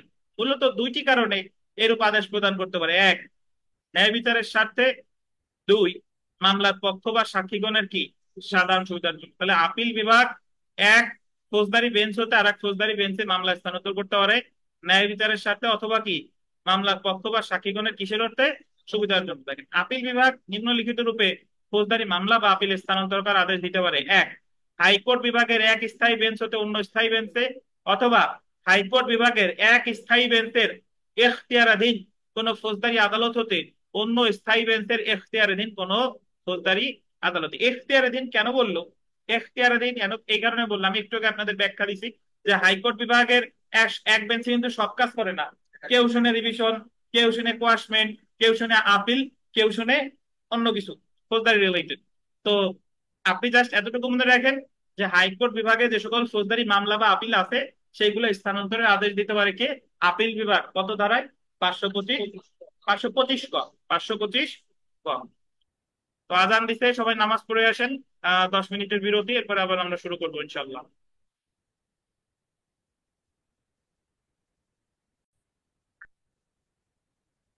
তো আমরা বিরতির আগে আপিল বিভাগের মামলা স্থানান্তরের ক্ষমতা সম্পর্কে পড়েছি, এবং এখানে একটা জিনিস বিশেষভাবে লক্ষ্য করা দরকার, সেটা হচ্ছে যে আপিল বিভাগের কিন্তু মামলা প্রত্যাহারের কোনো ক্ষমতা নাই। স্থানান্তর হচ্ছে ইংরেজি ট্রান্সফার, প্রত্যাহারের ইংরেজি উইথড্রয়াল বা উইথড্র। ঠিক আছে। তো আমরা দেখি হাইকোর্ট বিভাগের মামলা বা আপিল, এ জায়গায় যদিও স্থানান্তর টাইটেল, বাট অ্যাকচুয়ালি এখানে স্থানান্তরের সাথে সাথে কি পারে বলেন, প্রত্যাহারও পারে।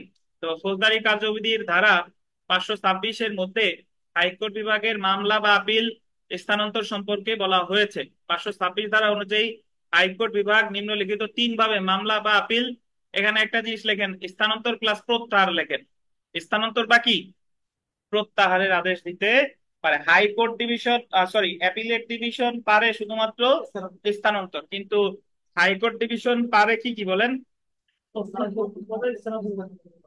প্রত্যাহারও পারে, স্থানান্তরও পারে। দেখেন, আদেশ দিতে পারে, 1 নাম্বার দেখেন, নিম্ন আদালতের রিপোর্টের ভিত্তিতে। কিসের মাধ্যমে, নিম্ন আদালতের রিপোর্টের ভিত্তিতে। ফজলুল সাহেব, নিম্ন আদালতের রিপোর্টের ভিত্তিতে মানে নিম্ন আদালত যদি উনারে জানায় যে এই মামলাটা স্থানান্তর করা দরকার, বা এই আদালতে ঠিকঠাক ভাবে বিচার হচ্ছে না।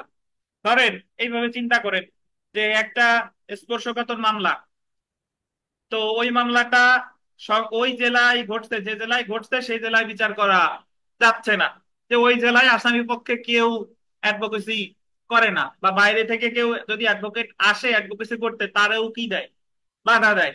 তাহলে এরকম এই বিষয়ে যে জেলা আদালত যদি জেলা দায়রা জজ আদালত যদি হাইকোর্ট বিভাগের রিপোর্ট করে যেরকম একটা মামলা বিচার করা যাচ্ছে না, তাহলে হাইকোর্ট বিভাগ এই মামলাটা প্রত্যাহার বা স্থানান্তর করতে পারে। তারপরে দেখেন, মামলার সংশ্লিষ্ট পক্ষের আবেদনের ভিত্তিতে।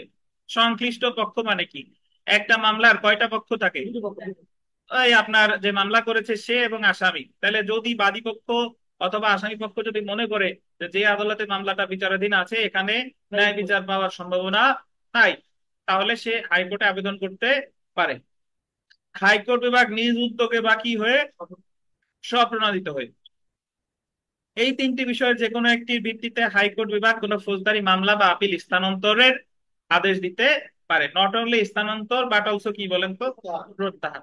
আচ্ছা, এখন আমরা দেখি যে যেসব কারণে বা যেসব বিষয় বিবেচনা করে হাইকোর্ট বিভাগ মামলা বা আপিল স্থানান্তরের আদেশ দিতে পারে। দেখেন, ধারা 526-1 অনুযায়ী হাইকোর্ট বিভাগ তার এখতিয়ারাধীন এক আদালত, এক ফৌজদারি আদালত হতে অন্য ফৌজদারি আদালতে বা এক দায়রা বিভাগ থেকে অন্য দায়রা বিভাগে গোল দিবেন 5টি কারণে মামলা স্থানান্তর করতে পারে। মামলা নট অনলি মামলা, এই জায়গায় মামলাও না, মামলার সাথে সাথে কি আপিল।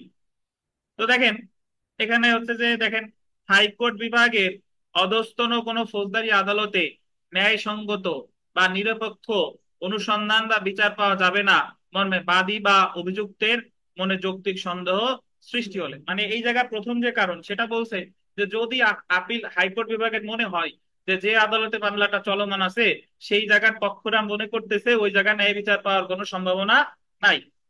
2 নাম্বার, যদি কোনো আইনের অসাধারণ ও জটিল প্রশ্নের উদ্ভব হওয়ার আশঙ্কা থাকে। আইনের জটিল প্রশ্ন মানে এমন একটা প্রশ্নের উদ্ভব হয়েছে যা সাধারণত জেলা জজ আদালত ওই বিষয়ে নিষ্পত্তি করার মানে নিষ্পত্তি করা ওনার জন্য কষ্টকর, তাহলে সেই ক্ষেত্রেও কি করতে পারে বলেন, আপনার মামলা স্থানান্তর বা প্রত্যাহার হাইকোর্ট ডিভিশন করতে পারে। 3 নাম্বার, অপরাধ সংঘটিত হওয়ার স্থানে সন্তোষজনক অনুসন্ধান বা তদন্তের স্বার্থে। এটা একটু গুরুত্বপূর্ণ, দেখেন এটা অনেকে আমরা বুঝি না যে অপরাধ সংঘটিত হওয়ার স্থানে সন্তোষজনক অনুসন্ধান বা তদন্তের স্বার্থে। দেখেন, আমরা ফৌজদারি কার্যবিধি 177 ধারা থেকে 149 ধারা পর্যন্ত place of inquiry and trial মানে কোন জায়গায় ফৌজদারি মামলার বিচার বা অনুসন্ধান হবে এই বিষয়ে আলোচনা করা হয়েছে। এর মধ্যে 179 ধারাটা আমি একটু মনে করাই দিই। 179 ধারায় বলছে যে যে জায়গায় ঘটনা ঘটছে সেই জায়গায় অথবা ওই অপরাধের কারণ বা ফলাফল যেখানে দেখা দিয়েছে এইসব জায়গায় যে কোনো এক জায়গায় মামলা হতে পারে। একজন আহত হয়েছে ধরেন চট্টগ্রামে, বাট তাকে ঢাকা মেডিকেল কলেজ হসপিটালে সে মারা গেছে, তাহলে তার মামলা হতে পারে চট্টগ্রামে অথবা কোথায়, ঢাকায়। আবার 182-তে বলেছে যদি কোনো অপরাধ চলমান থাকে, যদি কোনো অপরাধ নিয়ে অনিশ্চয়তার আশঙ্কা থাকে, বা যদি কোনো অপরাধ আংশিক এক জায়গায় আংশিক আর এক জায়গায়, তাহলে মামলা যে কোনো জায়গায় হতে পারে। এখন উদাহরণস্বরূপ এইভাবে বলা যেতে পারে যে ধরেন একজন ব্যক্তির আহত করা হয়েছে চট্টগ্রামে কিন্তু সে মারা গিয়েছে ঢাকা মেডিকেল কলেজ হসপিটালে। আমরা জানি চট্টগ্রামেও মারা হতে পারে, মামলা হতে পারে, অথবা কি ঢাকায়ও হতে পারে। এখন ধরেন মামলা হয়েছে ঢাকায়, কিন্তু এই মামলাটা যদি হাইকোর্ট ডিভিশন মনে করে যে যদিও ঢাকায় করা যায় বাট তদন্তের স্বার্থে এটা হওয়া উচিত ছিল কোথায়, চট্টগ্রামে, তাহলে হাইকোর্ট বিভাগ এই মামলাটা স্থানান্তর করে দিতে পারে কোথায়, চট্টগ্রাম। এই কারণে বলছে যে অপরাধ সংঘটিত হওয়ার স্থানে সন্তোষজনক অনুসন্ধান বা তদন্তের স্বার্থে। 4 নাম্বার দেখেন, মামলার পক্ষ বা সাক্ষীদের সাধারণ সুবিধার জন্য। ওই যে একই কথা যে মামলার পক্ষ বা সাক্ষীদের সুবিধার জন্য। 5 নাম্বার, ন্যায় বিচারের স্বার্থে উপযুক্ত কারণ বিবেচনা করে হাইকোর্ট বিভাগ মামলা বা আপিল স্থানান্তরের আদেশ দিতে পারে। ন্যায় বিচারের স্বার্থে, ন্যায় বিচারের স্বার্থে মানে হলো যে আপনার আদালত যে কোনো যদি মনে করে যে উপরোক্ত কারণ না থাকলেও ন্যায় বিচারের স্বার্থে হাইকোর্ট ডিভিশন মামলা স্থানান্তরের আদেশ দিতে পারে। জি, প্রত্যাহার লিখে নিবেন। প্রত্যাহার স্থানান্তর একই কথা, ওই যে হাইকোর্ট ডিভিশনের যে জায়গায় স্থানান্তর আছে সেই সব জায়গায় কি লিখে নেবেন, প্রত্যাহার।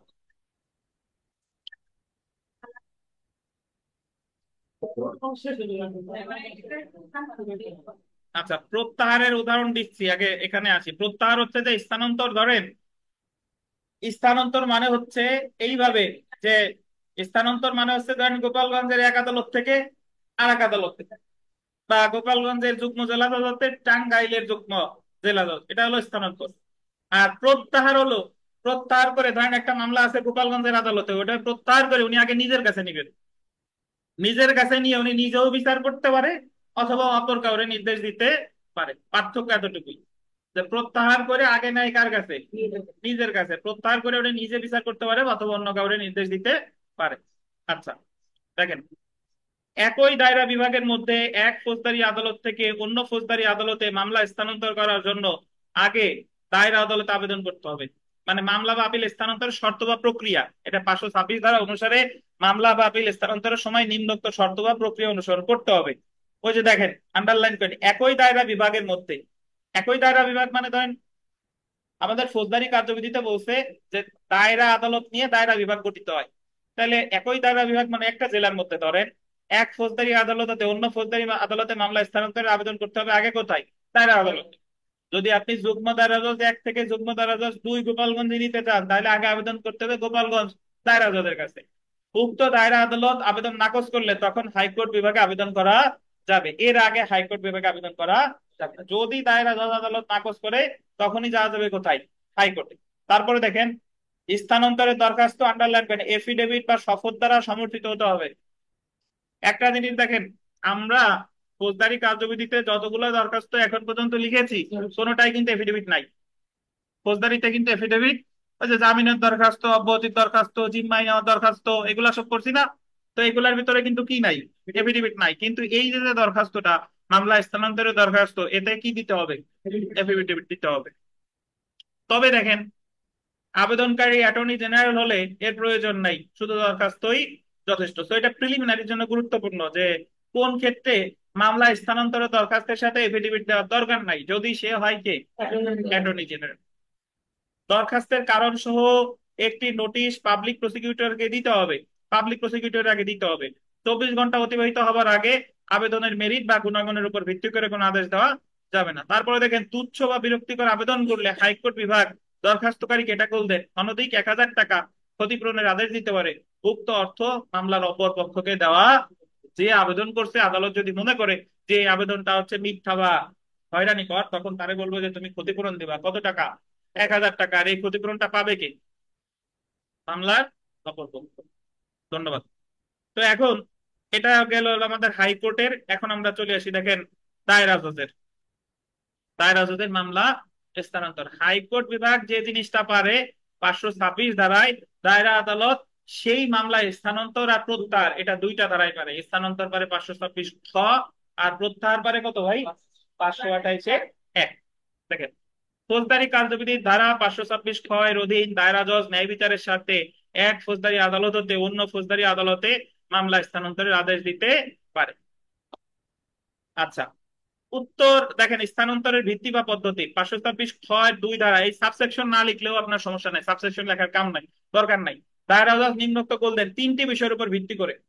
এই জায়গা হাইকোর্ট বিভাগও 3টা বিষয়ের উপর ভিত্তি করে পেত, দায়রা জজ কয়টা বিষয়ের উপর, 3টা বিষয়। এক, নিম্ন আদালতের রিপোর্টের ভিত্তিতে। 2, স্বার্থ সংশ্লিষ্ট পক্ষের আবেদনের ভিত্তিতে। 3, দায়রা জজ কি নিজ উদ্যোগে। তাহলে এটাও কিন্তু হাইকোর্ট বিভাগের ক্ষেত্রে ছিল না, হাইকোর্ট বিভাগের ক্ষেত্রেও কিন্তু এই 3টা ছিল। তারপরে দেখেন,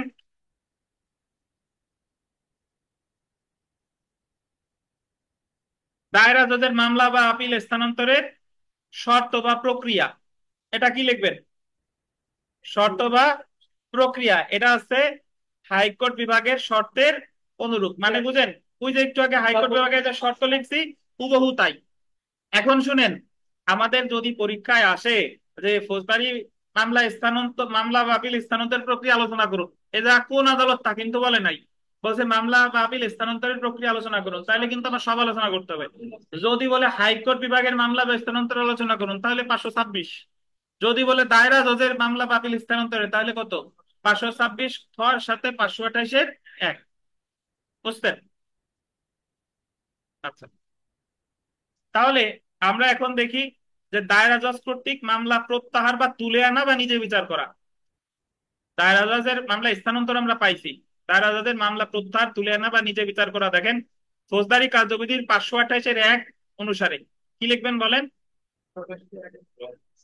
আচ্ছা, আর আরেকটা বিষয় এখানে বলে নেওয়া যায়, এই যে 526 খতে এইভাবে লিখবেন যে ওই ওইভাবে লিখবেন যে যে কোনো দরখাস্ত আগে আবেদন করতে হবে দায়রা জজের কাছে। আচ্ছা, যাই হোক, দেখেন তাহলে 528-এর একটা দেখি এ জায়গা, ফৌজদারি কার্যবিধির ধারা 528 অনুসারে এ জায়গা 528 ব্র্যাকেটে একটা লেখেন, 528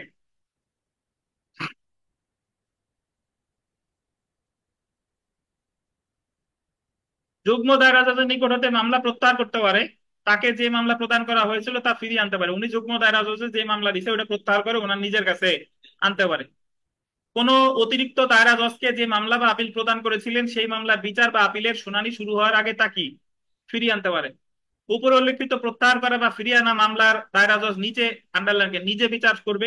যে কথা বলছিলাম, যেগুলো উনি প্রত্যাহার করছে এগুলা প্রত্যাহার মানে মামলাটা যে একেবারে প্রত্যাহার করছে ওই প্রত্যাহার বোঝায় নাই, মানে যার কাছে ছিল তার কাছ থেকে প্রত্যাহার করে উনি নিজে বিচার করবে বা শুনানি করতে পারবে বা অন্য কোনো আদালতকে প্রদান করতে পারবে।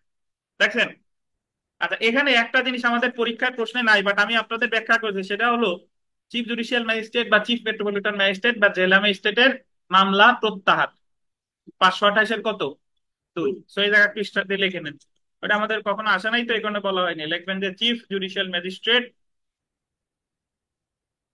বা চিফ জুডিশিয়াল ম্যাজিস্ট্রেট বা চিফ মেট্রোপলিটন ম্যাজিস্ট্রেট বা জেলা ম্যাজিস্ট্রেটের নিকট মামলা প্রত্যাহারের আবেদন করতে হবে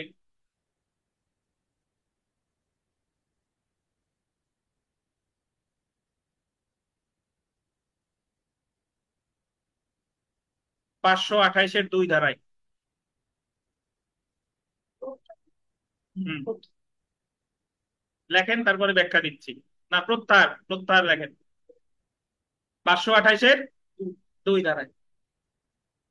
আপনি বিস্তারিত লেখার সুযোগ বিস্তারিত আপনারা লিখে নিন, জাস্ট এইভাবে লেখেন প্রথম প্লাস দ্বিতীয় প্লাস তৃতীয় তীর চিহ্ন দিয়ে লেখেন চিফ জুডিশিয়াল ম্যাজিস্ট্রেট।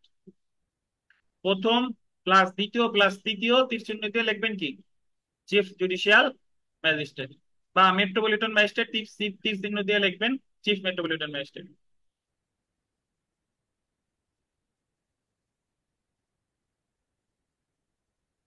বুঝেন নাই? লিখবেন যে প্রথম প্লাস দ্বিতীয় প্লাস তৃতীয় ম্যাজিস্ট্রেট তীর চিহ্ন দিয়ে লিখবেন চিফ জুডিশিয়াল ম্যাজিস্ট্রেট। প্রথম প্লাস দ্বিতীয় প্লাস তৃতীয় তীর চিহ্ন দিয়ে লিখবেন চিফ জুডিশিয়াল ম্যাজিস্ট্রেট। আর মেট্রোপলিটন ম্যাজিস্ট্রেট তীর চিহ্ন দিয়ে লিখবেন চিফ মেট্রোপলিটন ম্যাজিস্ট্রেট।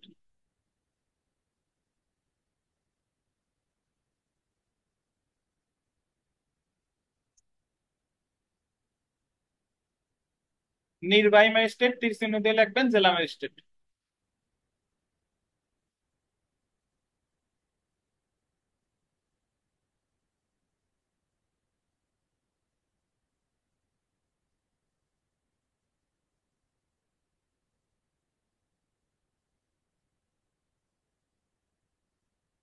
লিখছেন? আচ্ছা, এখন একটা কথা শুনেন, যদি পরীক্ষায় আসবে না বাট আপনার জানার জন্য দরকার, যদি এইভাবে আসে যে ম্যাজিস্ট্রেট আদালতে মামলা স্থানান্তরের আবেদন করেন, ম্যাজিস্ট্রেট আদালতে ওই জায়গায় স্থানান্তরের কোনো শব্দটা নাই, ওই জায়গায় আছে প্রত্যাহার। বাট প্রত্যাহার থাকলেও ওই প্রত্যাহার মানে হলো স্থানান্তর, ম্যাজিস্ট্রেট আদালতে আপনি মামলা স্থানান্তর করলেও ওটা 528-এর 2। বুঝতে পারছেন? এবং একটু আগে আমি ব্যাখ্যা করছি যে প্রথম শ্রেণী ম্যাজিস্ট্রেট, দ্বিতীয় শ্রেণী ম্যাজিস্ট্রেট, তৃতীয় শ্রেণী ম্যাজিস্ট্রেটের মামলা যদি এক জেলার মধ্যে হয় তাহলে আবেদন করবেন চিফ জুডিশিয়ালের কাছে। আর যদি ভিন্ন জেলায় হয়, ভিন্ন জেলা হলেই হাইকোর্ট। আবার মেট্রোপলিটন ম্যাজিস্ট্রেট ঢাকা 1 থেকে মেট্রোপলিটন ম্যাজিস্ট্রেট ঢাকা 2-এ নিতে চাইলে আবেদন করতে হবে কার কাছে? চিফ মেট্রোপলিটনের কাছে। যদি চট্টগ্রামে নিতে চান তাহলে হাইকোর্ট বিভাগ, এই আর কি। আবার নির্বাহী ম্যাজিস্ট্রেট এর কোনো মামলা যদি আর এক নির্বাহী ম্যাজিস্ট্রেটের কাছে নিতে চান, জেলা ম্যাজিস্ট্রেট। যদি ভিন্ন জেলায় নিতে চান তাহলে হাইকোর্ট। এইটাই। আচ্ছা, আমরা এই তো মামলা প্রত্যাহার রিলেটেড পড়লাম। প্রত্যাহার নিয়ে আপনাদের কোনো প্রশ্ন আছে কিনা, অনলাইন অফলাইন যারা আছেন আপনাদের প্রত্যাহার নিয়ে কোনো প্রশ্ন আছে কিনা?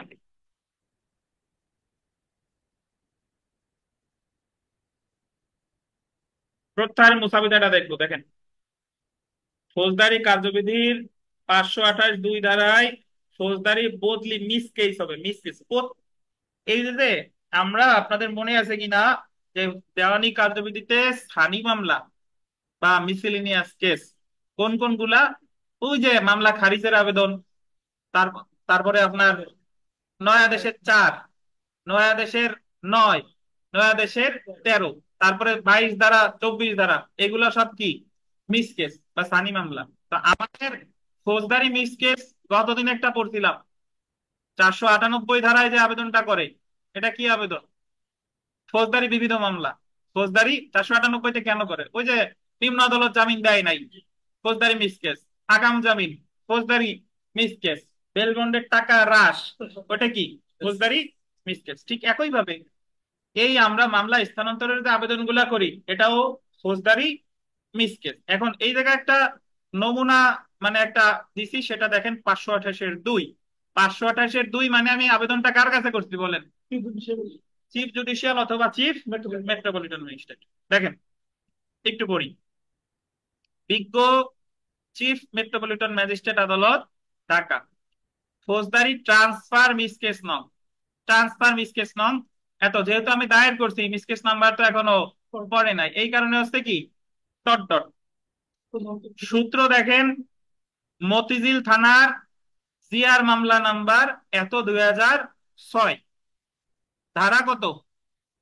420, 406। তবে হচ্ছে দণ্ডবিধি। দেখেন তো এখানে দেখেন, বাদী হচ্ছে রাষ্ট্র, পক্ষে রাষ্ট্র তো বাদী ঠিক আছে, বাট পক্ষে তো একজন থাকে ইনফরমেন্ট, যে যে হ্যাঁ, জমিলা বেগম, স্বামী মৃত ইকবাল হোসেন, সাং এত, থানা এত, বাদী ইনফরমেন্ট দরখাস্তকারী।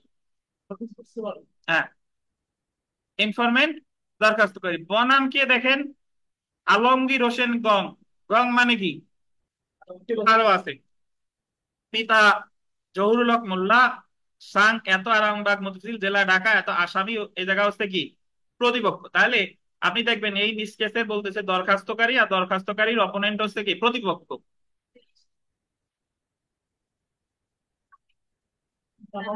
এটা তো আমি কাহিনী বোঝান নাই, যে একটা মামলা চলমান আছে, সেটা আমি এক মেট্রোপলিটন আদালত থেকে আরেক মেট্রোপলিটনে নিতে যাচ্ছি। আর দেখা গেল আমি ন্যায় বিচার, এই জায়গায় যে বাদী সে আশঙ্কা করতেছে আমি এই যে নিচে ফ্যাক্ট আছে, সে ওই অমুক কোর্টে আমি ন্যায় বিচার পাওয়ার আশঙ্কা আমার নাই। তাহলে বিষয় দেখেন, ফৌজদারি কার্যবিধির 528-2 ধারার অধীন এই যে দেখেন মামলা বদলির আবেদন। কিসের আবেদন? মামলা বদলির আবেদন। সিস্টেম কিন্তু সব এক, খালি একটা জিনিস কোনটা, ওই যে ফৌজদারি মিস কেস নাম্বার, এটা লেখা লাগতেছে সূত্র। তারপরে দেখেন যে দরখাস্তকারী বা বাদী বা ইনফরমেন্ট বিনীত নিবেদন, এই জায়গায় ইনফরমেন্ট কেন লিখলো বলেন দি? এই জায়গায় কমপ্লেইনেন্ট না লিখা ইনফরমেন্ট কেন লিখলো? এটা জিআর মামলা তাই, এটা জিআর মামলা তাই। জিআর মামলায় বলে হলো সংবাদদাতা। যদি নালিশি মামলা ট্রান্সফারের আবেদন আমি করতাম তাহলে কি হতো? নালিশকারী, বা এই জায়গায় ইংলিশে হতো কমপ্লেইনেন্ট। দেখেন, দরখাস্তকারী বাদী আসামিগণের দরখাস্তকারী বাদী আসামিগণের বিরুদ্ধে মতিঝিল থানায় উপরোক্ত মামলা করেন। মামলাটি পুলিশ কর্তৃক চার্জশিট দাখিলের পর বিচারের জন্য MA 23 নং আদালতে বদলি করে। মনে করেন যে 23 নম্বর আদালতে বদলি করে। মামলায় বিচার চলাকালে PW1 হিসেবে বাদী সাক্ষী বাদী সাক্ষ্য অসম্পূর্ণভাবে গৃহীত হয়। বাদীর লেখেন, এই জায়গায় বাদীর একটা র দেন। PW বুঝেন? Prosecution witness. Prosecution witness. তাহলে PW1 মানে 1 নম্বর সাক্ষী ছিল স্বয়ং বাদী। তো তার যে সাক্ষ্য গ্রহণ, এটা সম্পূর্ণভাবে কি মানে তার জবানবন্দি একদিনে সম্পূর্ণ হয় নাই। পরবর্তীতে PW1 এর সাক্ষী গৃহীত হইবার জন্য দিন ধার্য থাকে, পরবর্তী দিন তার সাক্ষ্য আর একটা দিন বলতে অমুক তারিখে তার সাক্ষ্য আরো গ্রহণ করা হবে। এ পরিস্থিতিতে মকদ্দমায় আসামি পক্ষ সময়ের আবেদন করেন, বাদী পক্ষ সময় কি করেন প্রার্থনা করেন। দুই পক্ষই সময়ের আবেদন করছিল আর কি। 4 নম্বর দেখেন, বিজ্ঞ বিচারিক আদালত 23/10/11 ইংরেজি তারিখ, আইও সাক্ষী হাজির ব্যর্থতায় 342 ধারা অন্তে পরীক্ষার জন্য 22/11/11 ধার্য তারিখ করেন। মানে আপনার আয়ও এই জায়গা, আয়ও হাজির হতে যেদিন আয়োর সাক্ষী ছিল, আজি আয়োরে আয়ও হাজির হতে কি হয়েছে? ব্যর্থ হয়েছে। যে কারণে আপনার ওই বাদী পক্ষের সাক্ষী ক্লোজ করে কিসের জন্য ধার্য রাখছে?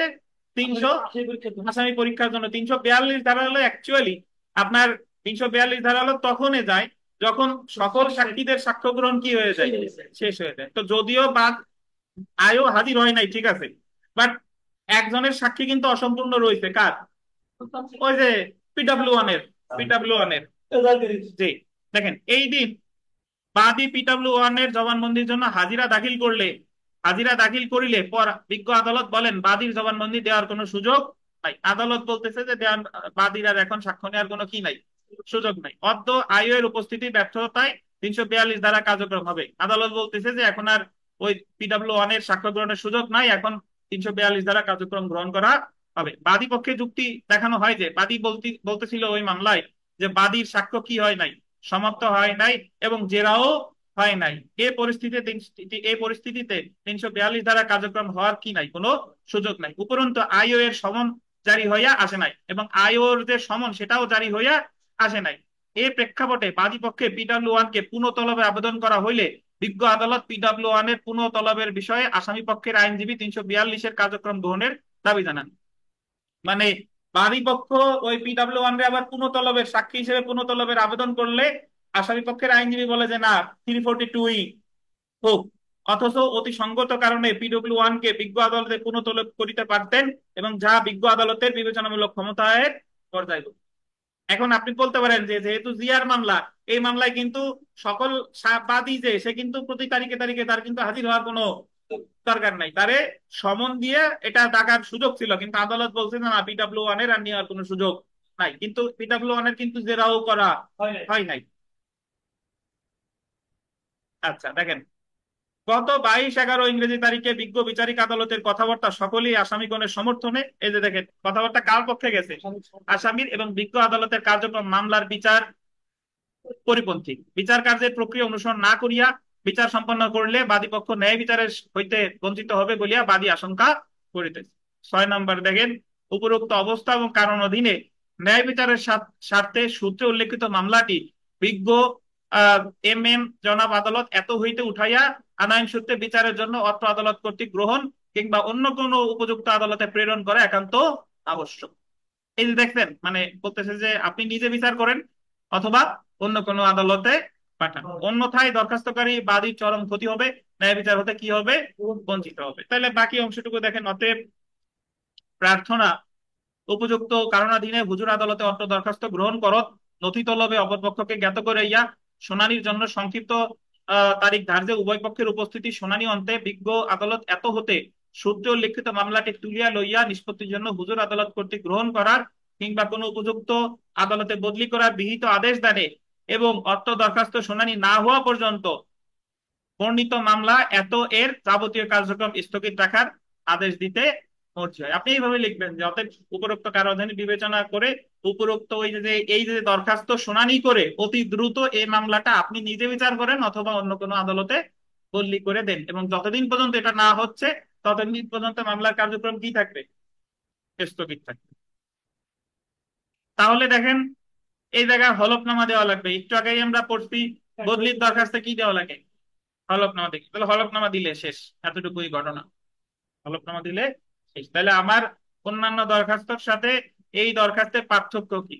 অন্যান্য দরখাস্তে সরাসরি সূত্র দিয়ে মামলার ধারা, মামলার নাম্বার দিয়ে দিতাম, আর এই জায়গায় আমি বলতেছি ফৌজদারি মিসকেস নাম্বার এত, তারপর সূত্র যে কোন মামলায় আমি মিসকেসের দরখাস্তটা করতেছি সেটা, আর সবশেষে হচ্ছে কি বলেন, হলফনামা। এটা ছাড়া কিন্তু আর কোনো পার্থক্য অন্যান্য দরখাস্তর সাথে নাই।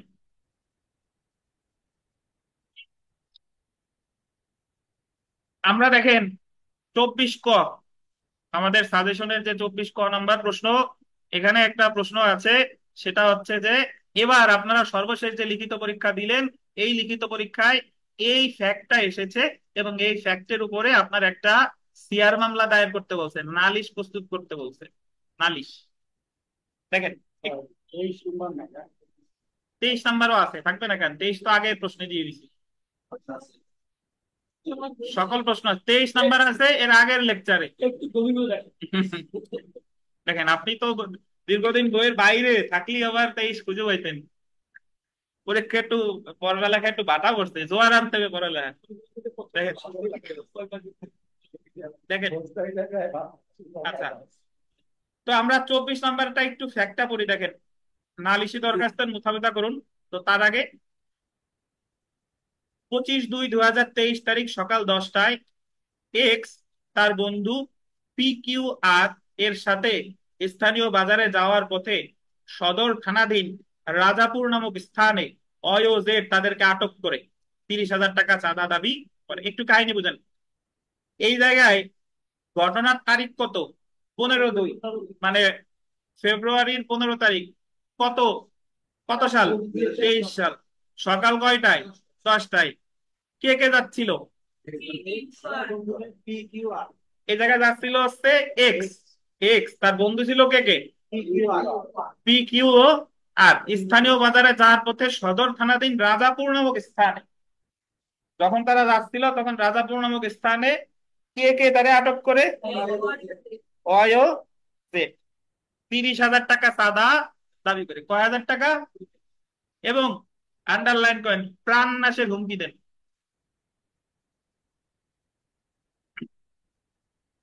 হঠাৎ NYOZ, NYOZ এক্স কে এলোপাথারি ঘুষি মারতে থাকেন। এই NYOZ, এটা এরা ধরেন রাস্তার পাশ থেকে এই ওয়াইজেড তো আগেই ছিল, সাথে নতুন যুক্ত হয়েছে কে? এক্স। এই এরা এক্স রে কি করতে থাকে? ঘুষি করতে থাকে। এম এম হচ্ছে নতুন আর একজন। দেখেন, রাস্তার পাশের চায়ের দোকান থেকে ফুটন্ত পানি এনে এক্স এর শরীরে ঢেলে দেন। এক্স মারাত্মক আহত হয়। এই ঘটনায় দ্য পেনাল কোড 1860 অনুসারে প্রত্যেক আসামির ফৌজদারি দায় নিরূপণ পূর্বক একটি নালিশ প্রস্তুত। মানে নালিশ প্রস্তুত মানে হলো সিআর মামলা করতে বলছে। বুঝতে পারছেন? তাহলে এখানে একটা জিনিস আমরা আগে, আমরা সিআর মামলার ফরম্যাট আমরা বুঝবানি, তবে আগে একটা জিনিস দেখি আমরা এই জায়গায় ঘটনাগুলো ঘটছে কি কি। এই জায়গায় এক্স এক্স এক্স যাচ্ছিল, তার বন্ধু ছিল কে কে? P Q R. তো পি কিউ আর এর কিন্তু কোনো ঘটনা এই জায়গা, মানে তাদেরকে কিন্তু মারামারি কিছু করে নাই, মারছে শুধু এক্স রে। এক্স রে মারছে কে কে? NYZXM। এই কয়জনে মারছে, তারা তার মানে এই কয়জন হচ্ছে মামলার কি হবে? আসামি। আর এই জায়গা বাদী হবে কে? এক্স। আচ্ছা, অভিযোগকারী। এখানে এরা এক্স না হইয়া ইচ্ছা করলে পি কিউ আরও কিন্তু মামলা করতে পারতো। বুঝতে পারছেন? কারণ নালিশি মামলা যে ভিকটিম সেই যে করবে বিষয়টা তা না, যে জ্ঞাত আছে সেই কিন্তু করতে পারে। বাট আমরা ধরে স্যার, নিলাম আমরা এই জায়গায় তাদের বাদী বানাবো কারে? এক্স। কি বানানো যায়? হ্যাঁ বলেন ভাই। যে স্যার, তাদেরকে সাক্ষী বা PQR কিন্তু সাক্ষী বানানো যায়। হ্যাঁ, পি কিউ আর সাক্ষী। বুঝছেন মোশাররফ সাহেব? জি স্যার, জি স্যার, এটি বলতে চাইছিলাম যে PQR কে সাক্ষী বানানো হলে ভালো হয়। হ্যাঁ, পি কিউ আর এর সাক্ষী বানানো ভালো হয়। জি ধন্যবাদ। আচ্ছা দেখেন, এখন আমরা আজকে স্পিকারটা আনি নেই, তো এখানে কথা শুনতে সমস্যা হচ্ছে। দেখেন, 30,000 টাকা দাবি করে, 30,000 টাকা দাবি করে প্রাণনাশের হুমকি দেয়। এই জায়গায় শুনেন, আমাদের চাঁদাবাজি যেটা, চাঁদাবাজি হচ্ছে বলপূর্বক গ্রহণ। এটারে ইংরেজিতে বলে এক্সটর্শন, আর বাংলায় বলে চাঁদাবাজি বা বলপূর্বক গ্রহণ। বলপূর্বক গ্রহণের শাস্তি আছে। বলপূর্বক গ্রহণ হলো ভয় ভীতি দেখাইয়া আপনি যদি টাকা আদায় করেন, ভয়পূর্বক দূরবর্তী ভয়। তো এই এই যে 384 হলো সাজা, যদি ভয়ভীতি ক্ষতির ভয় দেখাইয়া টাকা নিয়ে নিছেন 84, ক্ষতির প্রাণনাশের ভয় দেখাইয়া টাকা নিয়ে নিছেন 86, আর ক্ষতির ভয় দেখাইয়া আপনি টাকা দাবি, কেবল ক্ষতির ভয় দেখাইছেন কিন্তু এখনো টাকা নেন না, এটা হলো 85। আর মৃত্যুর বা গুরুতর আঘাতের ভয় দেখাইয়া টাকা এখনো নেন নাই, কেবল ভয় ভীতি দেখাইছেন কততে? 87। তাহলে এই জায়গায় সে প্রাণনাশের হুমকি দিছে, মানে মৃত্যুর ভয় দেখাইয়া চাঁদা দাবি করে চাঁদা বলেই দিছে। তার মানে মামলাটা হবে কত দাঁড়ায়? 387। 327। আর হঠাৎ এই যে আপনার NYZXL, এই যে একজন আইসা আপনার ওই যে ঘুষি তো মারছেই, সেই সাথে সাথে কি করে দিছে? ওই পানি ঢেলে দিছে। হ্যাঁ, যুক্ত হয়েছে। তাহলে এই যে যে পানি ঢেলে দিছে, এই পানি ঢালার কারণে তার গুরুতর জখম হয়েছে। ফুটন্ত পানি মানে হলো আপনার কোন পদার্থ দ্বারা করছে, তার মানে এটা 326। তাহলে এই জায়গা আমার 26, আসবে 300, কত বলেন, 26 323, তিনশো এবং ছাব্বিশ 387। আর আরেকটা ধারা এই জায়গা দেওয়া কম হয়ে গেছে সবাই রে। আর ভয় দেখাইছেন, ভয় দেখাইছেন 526-এর ক্লোজ টু। আর সাথে আমার মাইরে দিতে হবে, আচ্ছা এলোপাতারি ছাড়াও যাতে 34 দিয়ে দিবেন। এখন আমরা একটু পড়া শুরু করি, দেখেন। আচ্ছা দেখেন, সে তো আপনি যা যা খুশি দিয়ে দেবেন, না লাভলু কাকার মতো হলি উনি তো দ্বারা একটাও বাদ দেয় না। তো নাই উনার তো ওই এখন আপনি কি, দেখেন আমরা একটু চলে আসি। আগে মূল যে যেটা সেটা একটু বুঝাই। তো দেখেন, তারা আপনার মন যা চায় তাই তাই দিবেন, কিন্তু মেইন যেগুলো সেগুলো আমরা একটু আলোচনা করলাম। দেখেন, চিফ জুডিশিয়াল ম্যাজিস্ট্রেট আদালত চট্টগ্রাম, সূত্র সিআর মামলা নং এত, সদর রাজাপুর। বলেন তো এই জায়গায় ডট ডট দিলাম কেন? মামলার নাম্বার এখনো পরে নাই। দেখেন, এক্স এই জায়গা হচ্ছে অভিযোগকারী, বনাম এই যে দেখেন ওয়াই, ওয়াই এই জায়গা জেড 2 হয়ে গেছে, এটা একটু জেড করেন ভাই, 2 নম্বরে জেড দেন। ওয়াই জেড এম এন এরা হচ্ছে কি আসামিগণ। সর্বসাং বুঝেন, আসমা কানম?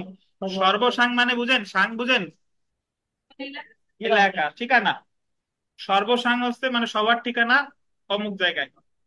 তারপরে কি সাক্ষী, সাক্ষী 1 নম্বরে দিয়েছে অভিযোগকারী স্বয়ং। তারপরে পি কিউ আর, সর্বসাং ইনাদেরও কত, রাজাপুর। তারপরে দেখেন ঘটনার সময় এত তারিখ সকাল কয় ঘটিকা, কি পাচ্ছেন না। ঘটনার স্থান রাজাপুর বাজারের নিকট। ধারা কত, দণ্ডবিধি 387, 326, 506, 2। আপনি ইচ্ছা করলে আরো কিছু দিবেন, আপনার ব্যাপার। আচ্ছা এবার স্যার, দেখেন, এখানে 323 আসবে না? বলেন ভাই। স্যার, এখানে 323 আসবে না? হ্যাঁ আসবে, আপনি দিয়ে নিবেন, সমস্যা নাই। আমি এটা দিয়ে দেখাইলাম আর কি। আপনি 323 দিতে এলোপাতারি পারেন, কিল 34 ঘোষিত, দিতে এই পারেন, কারণে আরো বললাম। যা যা দিবেন। হ্যাঁ এলোপাতারি কিল ঘুষি দিছে তো, এই কারণে বলছি 323 হ্যাঁ হ্যাঁ আসবে কিনা। দিবেন, সমস্যা নাই। আচ্ছা দেখেন, মানে 323 দিবেন, 34 দিবেন, আরো মন যা চায় দিবেন। আমি জাস্ট মেইন ধারাগুলো দিয়ে আপনার একটা ধারণা দিলাম। এবং আপনি যদি কেস করতে চান, ফৌজদারি মামলা করতে গেলে আপনি একটা জিনিস বুঝতেন যে আগে আমার দণ্ডবিধি সম্পর্কে ভালো ধারণা থাকতে হবে। নাহলে আমি বুঝবো কিভাবে এই জায়গায় এই ধারা হবে। আচ্ছা, আমি জাস্ট আপনারে ফোকাস করছি যে মেইন 3টা ধারা, যে 387, 326, আর হচ্ছে কত 514। আরো ধারা দেওয়া যাবে, সমস্যা নাই। আর আরেকটা বিষয় হচ্ছে যে আপনি কিন্তু যদি বলে থাকেন যে স্যার 323 না দিলে ভুল হবে বা 34 না দিলে ভুল হবে, ভুল হবে না। আপনার মামলা তো একা উকিল সাহেব এক এক রকম করবে, বুঝতে পারছেন? এটা যার যার ব্যাপার। আচ্ছা দেখেন, আমি ঘামতেছি কি, আপনাদের কি ঘাম হচ্ছে, গরম লাগে? দেখেন, অভিযোগকারী পক্ষে বিনীত নিবেদন এই যে অভিযোগকারী দেশের একজন আইন মননকারী বা সম্ভ্রান্ত পরিবারের শিক্ষিত নাগরিক, অন্যদিকে আসামিগণ চাঁদাবাজ সন্ত্রাসী প্রকৃতির ব্যক্তি। বিগত এত ইংরেজি তারিখে অভিযোগকারী এক্স তার বন্ধু পিকিউ আর কে নিয়ে বাজারে যাচ্ছিল। পথিমধ্যে রাজাপুর নামক স্থানে ওয়াই ও জেড তাদের পথ রুদ্ধ করে এবং সামনে এগিয়ে যেতে কি দেয়, বাধা দেয়। 3 নম্বরে আমরা চলে আসি, দেখেন। অভিযোগকারী ও তার বন্ধুরা ওয়াইজেড এরূপ কর্মকাণ্ডের কারণে জানতে চাইলে ওয়াইজেড উভয় বলে যে এই রাস্তা দিয়ে যেতে হলে আমাকে 30,000 টাকা দিতে হবে, আমাদের চাঁদা না দিলে তোদের সবাইকে মেরে ফেলবো। অভিযোগকারী ও তার বন্ধুরা চাঁদা দিতে অস্বীকার করলে ওয়াইজেড, এগুলো তো আমরা পড়ছি, এবং চায়ের দোকানে বসেছিল, এই মোটামুটি ঘটনার বর্ণনা দিতে আর কি। এখান থেকে পড়েন। এতে অভিযোগকারী এক্স মারাত্মক আহত হন। পরবর্তীতে বাজারের স্থানীয় লোকজন শোরগোল শুনে এগিয়ে এলে আসামিরা পালিয়ে যায়। এখন তখন স্থানীয় লোকজন আহত এক্স কে উপজেলা স্বাস্থ্য কমপ্লেক্সে ভর্তি করায়।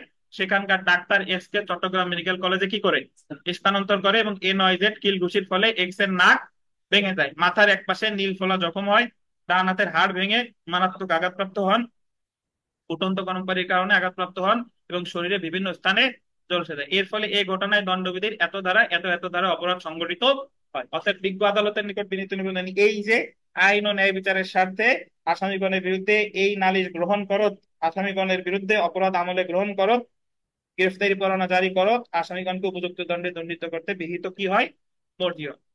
তারিখ এত, এখানে সংযুক্তি আছে, দেখেন সংযুক্তি, সংযুক্তি বুঝেন?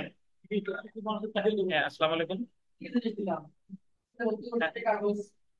হ্যাঁ, বলেন।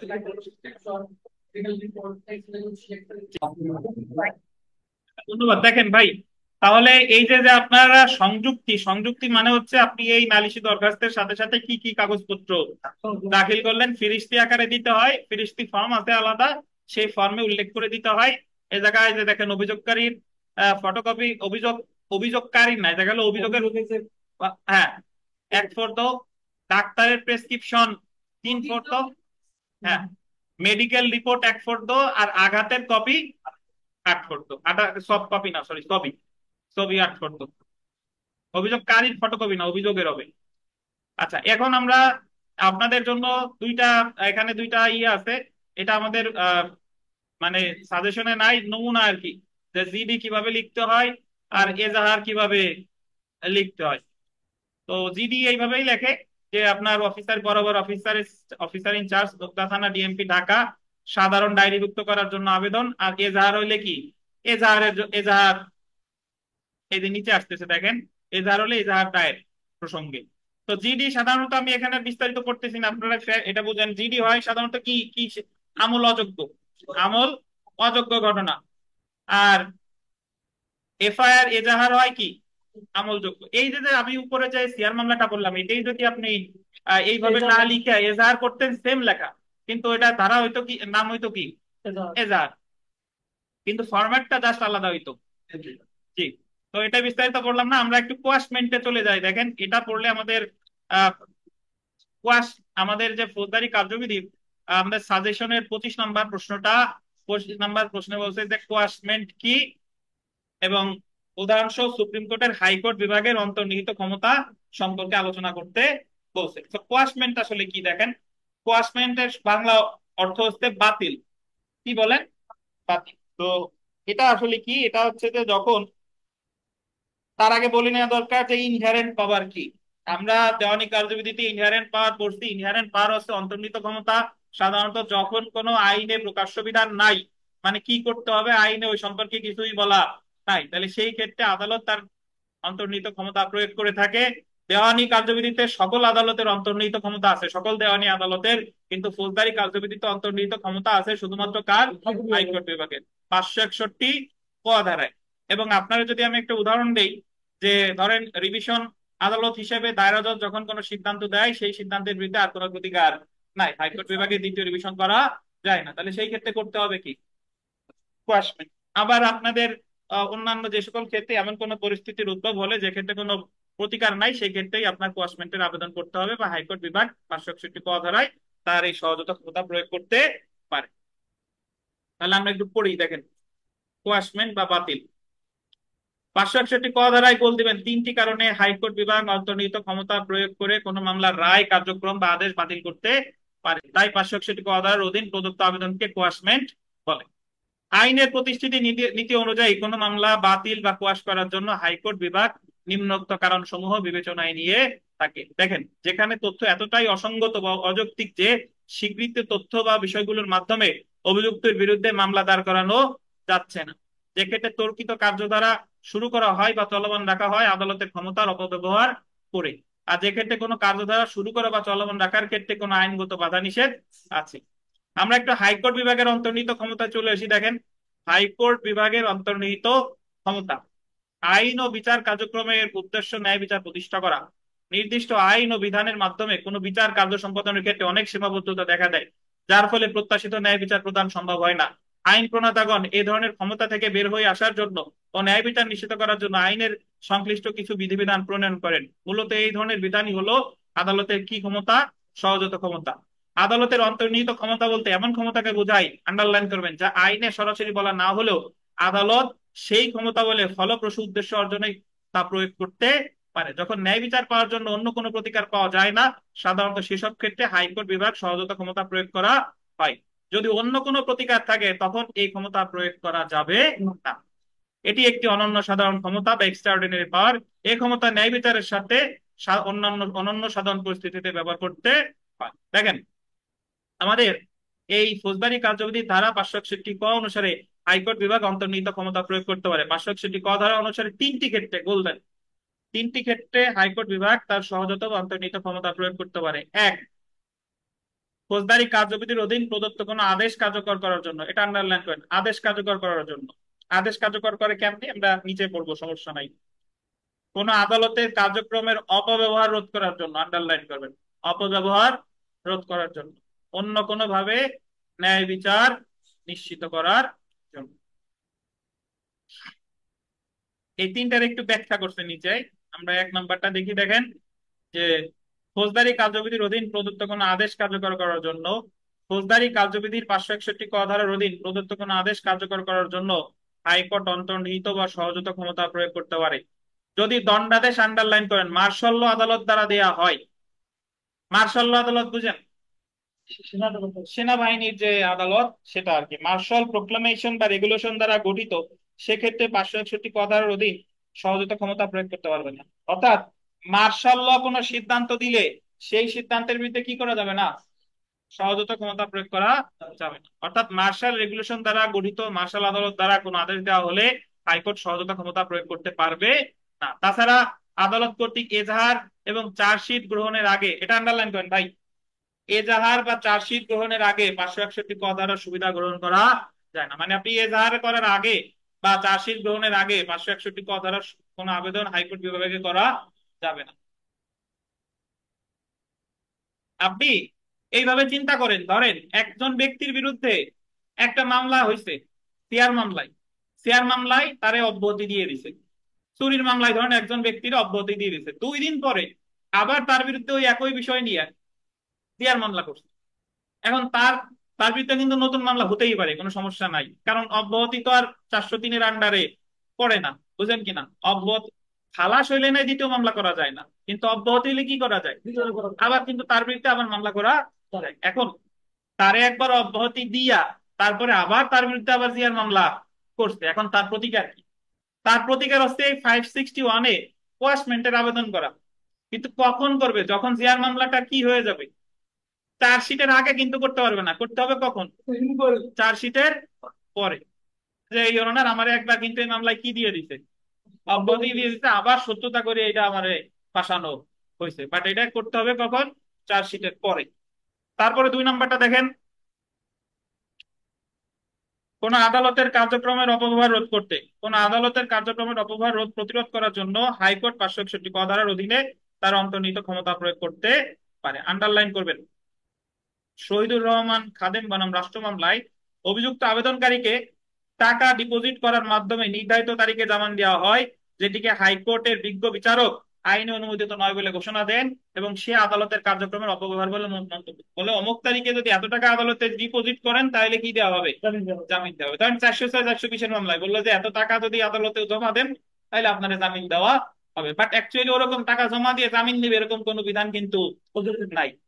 তখন সে জায়গায় আবার হাইকোর্টে 561 করে দিচ্ছে যে এরকম কোন প্রতিকার এটা কিন্তু করা যাবে না। তারপরে দেখেন, ন্যায় বিচারের স্বার্থে,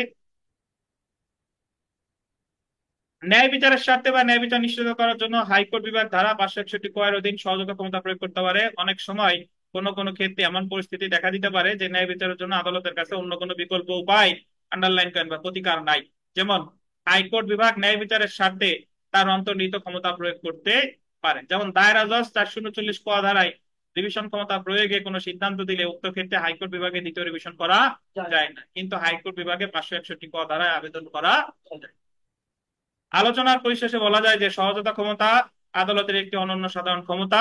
আইনের প্রকাশ্য বিধান থাকলে আদালত এমন ক্ষমতা প্রয়োগ করতে পারে না, মানে যে জায়গায় আইনে স্পষ্ট কিছু বলা আছে সে জায়গা কিন্তু উনি এই ক্ষমতা প্রয়োগ করতে পারে না। সহযোগিতা ক্ষমতা তখনই প্রয়োগ করা যায় যখন আইনের কোনো কি নাই, প্রকোষ্ঠ বিধান নেই। আমরা প্রায় শেষ পর্যায়ে চলে আসছি। এখানে শর্ট নোট যা আছে, পাবলিক প্রসিকিউটর, এটা রিডিং পড়ে দিয়েন, এটা আসলে ওইভাবে বোঝার কিছু নাই। পাবলিক প্রসিকিউটর নিয়োগ দেয় 492 ধারায়, সরকারও পারে, জেলা ম্যাজিস্ট্রেটও পারে, এটা নিতে পারবেন। হুলিয়া ক্রোকও আমরা পড়ে ফেলেছি ওই যে ট্রায়াল ইন অ্যাবসেন্সিয়ার ক্ষেত্রে। তারপরে বিশেষ ম্যাজিস্ট্রেট রিডিং করলেই পারবেন, আর জাস্টিস অফ দ্য পিস, এই আর কি। তো এই ছিল আমাদের ফৌজদারি কার্যবিধি। ইনশাল্লাহ ফৌজদারি কার্যবিধি শেষ, আগামী মঙ্গলবার থেকে আমাদের দণ্ডবিধি শুরু হবে। ফৌজদারি কার্যবিধি আপনারা আগামী দিন সাজেশনের 2টা প্রশ্ন করে আসবেন, 1 আর 2। সাজেশনের 1 আর 2। তো ভালো থাকেন, আজকে এই পর্যন্তই। আগামী দিন ইনশাল্লাহ দেখা হবে।